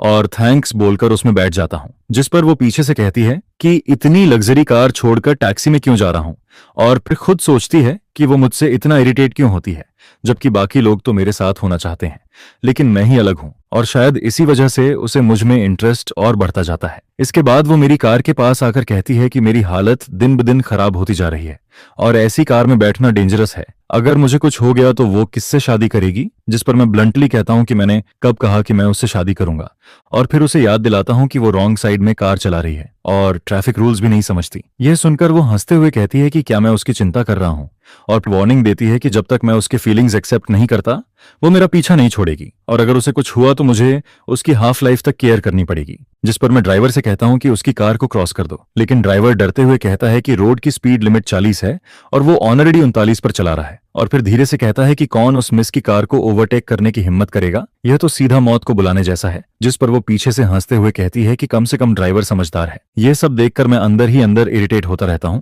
क्योंकि उसका एरोगेंट बिहेवियर मुझे बिल्कुल पसंद नहीं आता। वो अपने फैमिली बैकग्राउंड के दम पर रूल्स को इग्नोर करती है और जैसे चाहे वैसे ड्राइव करती है, जैसे पूरा रोड उसी का हो। और इसी बीच बस में बैठे कुछ यंग लोग उसे उस चमकदार सुपर कार में आगे ड्राइव करते हुए देखते रहते हैं। गाड़ी में बैठी वो औरत इतनी खूबसूरत लगती है जिसे देखकर लोग आपस में कहते हैं कि क्या वो थैक फैमिली की इल्डस्ट मिस नहीं है, और मैगजीन से भी ज्यादा सुंदर दिखती है। यह सुनकर थत चान चान हल्के से अपनी उंगली को किस करती है और फिर उनकी तरफ फ्लाइंग किस भेजती है, जिस पर बस में बैठे यंग लोग जोर जोर से चिल्लाने लगते हैं, जिस पर बाकी कार्स में बैठे लोग भी एक्साइटमेंट में बाहर निकलने लगते हैं और फिर कोई भी अपनी गाड़ी की परवाह नहीं करता। हर कोई उसे घेरने लगता है, जिसके चलते कुछ ही देर में पूरी रोड जाम हो जाती है और साइड में केओस बढ़ता ही जाता है। हॉर्न की आवाजें लगातार गूंजती रहती हैं, लोगों की चीखें और उसकी फेक एलिगेंस वाली फ्लाइंग किस सब कुछ मिलकर सीन को और मेसी बना देते हैं। मैं भीड़ के बीच पूरी तरह फंस जाता हूँ, ना आगे बढ़ पाता हूँ और न पीछे हट पा रहा हूँ। यह देखकर मेरा गुस्सा धीरे धीरे एक्सप्लोड होने लगता है, क्योंकि थान नहान ग्रुप के हजारों लोगों की मेहनत यूं बर्बाद नहीं हो सकती और ना ही मैं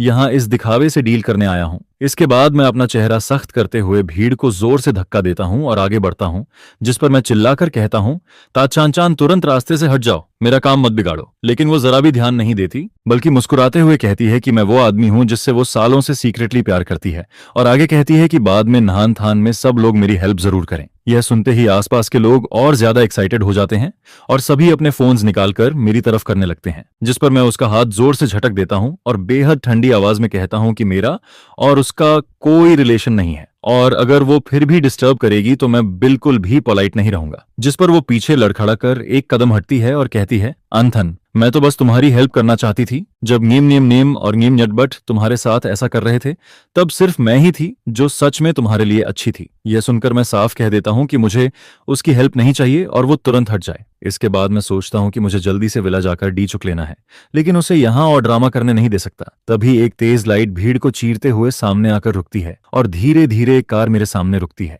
जिसे देखकर सब लोग अचानक शांत हो जाते हैं और फिर कार का विंडो नीचे आता है, जिस पर अंदर बैठा आदमी बस दो शब्द कहता है, बैठो। उसकी आवाज काम होती है, लेकिन उसे इग्नोर करना पॉसिबल नहीं होता, जिस पर मैं बिना हेजिटेट किए डोर खोलकर अंदर बैठ जाता हूं और जैसे ही डोर बंद होता है, बाहर का पूरा केओस अचानक कट हो जाता है। कार के अंदर क्लीन और शांत माहौल होता है। हल्की सी खुशबू मेरे अंदर की बेचैनी को काम करने लगती है। तभी थत चान चान भागकर विंडो के पास आती है और चिल्लाकर पूछती है कि वो आदमी कौन है और किस हक से मुझे ले जा रहा है, और फिर खुद को थैक फैमिली की इल्डस्ट मिस बताते हुए वार्निंग देती है कि कोई भी मुझे छीन नहीं सकता। जिस पर ड्राइवर कार को तेज चला देता है और उसकी चीखें और भीड़ का शोर पीछे छूटता चला जाता है और मैं सीट पर टेक लगाकर फाइनली रिलैक्स करता हूं और अपना सिर पकड़कर टेम्पल को दबाता हूं, क्योंकि दर्द बढ़ता जा रहा है। इसके बाद मैं कहता हूं कि मुझे थान नहम विला वापस जाना है, क्योंकि ग्रैंडफादर का विल अभी भी वहीं है और सिर्फ उसे लेकर ही मैं लीगली सब कुछ वापस ले सकता हूं। थान नहम ग्रुप को रिक्लेम कर सकता हूं और डायम विनह तोंग के असली चेहरे को एक्सपोज कर सकता हूं। जिस पर सामने बैठी फो थान हुआन कहती है कि वो मेरे साथ चलेगी और उसने पहले ही विला की सिक्योरिटी सिस्टम, वीएन डोंग के शेड्यूल और घर के स्टाफ की पूरी डिटेल इन्वेस्टिगेट करवा ली है। फिर वो कहती है कि मैंने उसकी जान बचाई थी, इसलिए वो कभी एहसान नहीं भूलती और मेरे मामले में वो कभी पीछे नहीं हटेगी। वो आगे कहती है कि अगर मैं काउंटर अटैक करना चाहता हूं तो वो मेरी सपोर्ट बनेगी, और अगर मैं अपना सब कुछ वापस लेना चाहता हूं तो थान क्वांग ग्रुप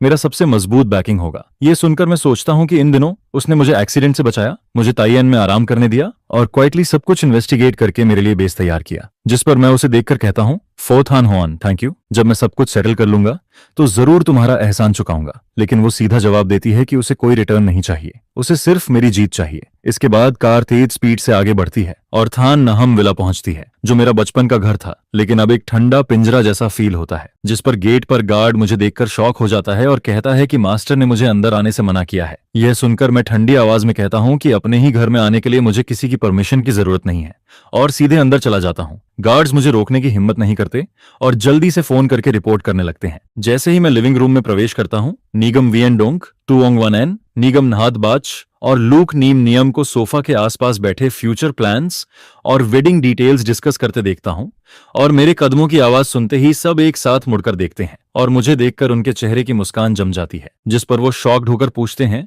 कि मैं यहां कैसे आया, और गार्ड्स को मुझे बाहर निकालने का ऑर्डर देते हैं। वहीं निगियम नहात बाच लूक निम निम को पकड़कर खड़ा रहता है और घबराया हुआ दिखता है, और वो कहती है कि मेरे गायब रहने पर वो सब मेरे लिए बहुत वरीड थे। यह सुनकर मैं सार्कास्टिकली पूछता हूं कि क्या वो सच में मेरे लिए वरीड थे, या इस बात से कि मैं अभी भी जिंदा हूं और उनके प्लान्स रुइन हो सकते हैं।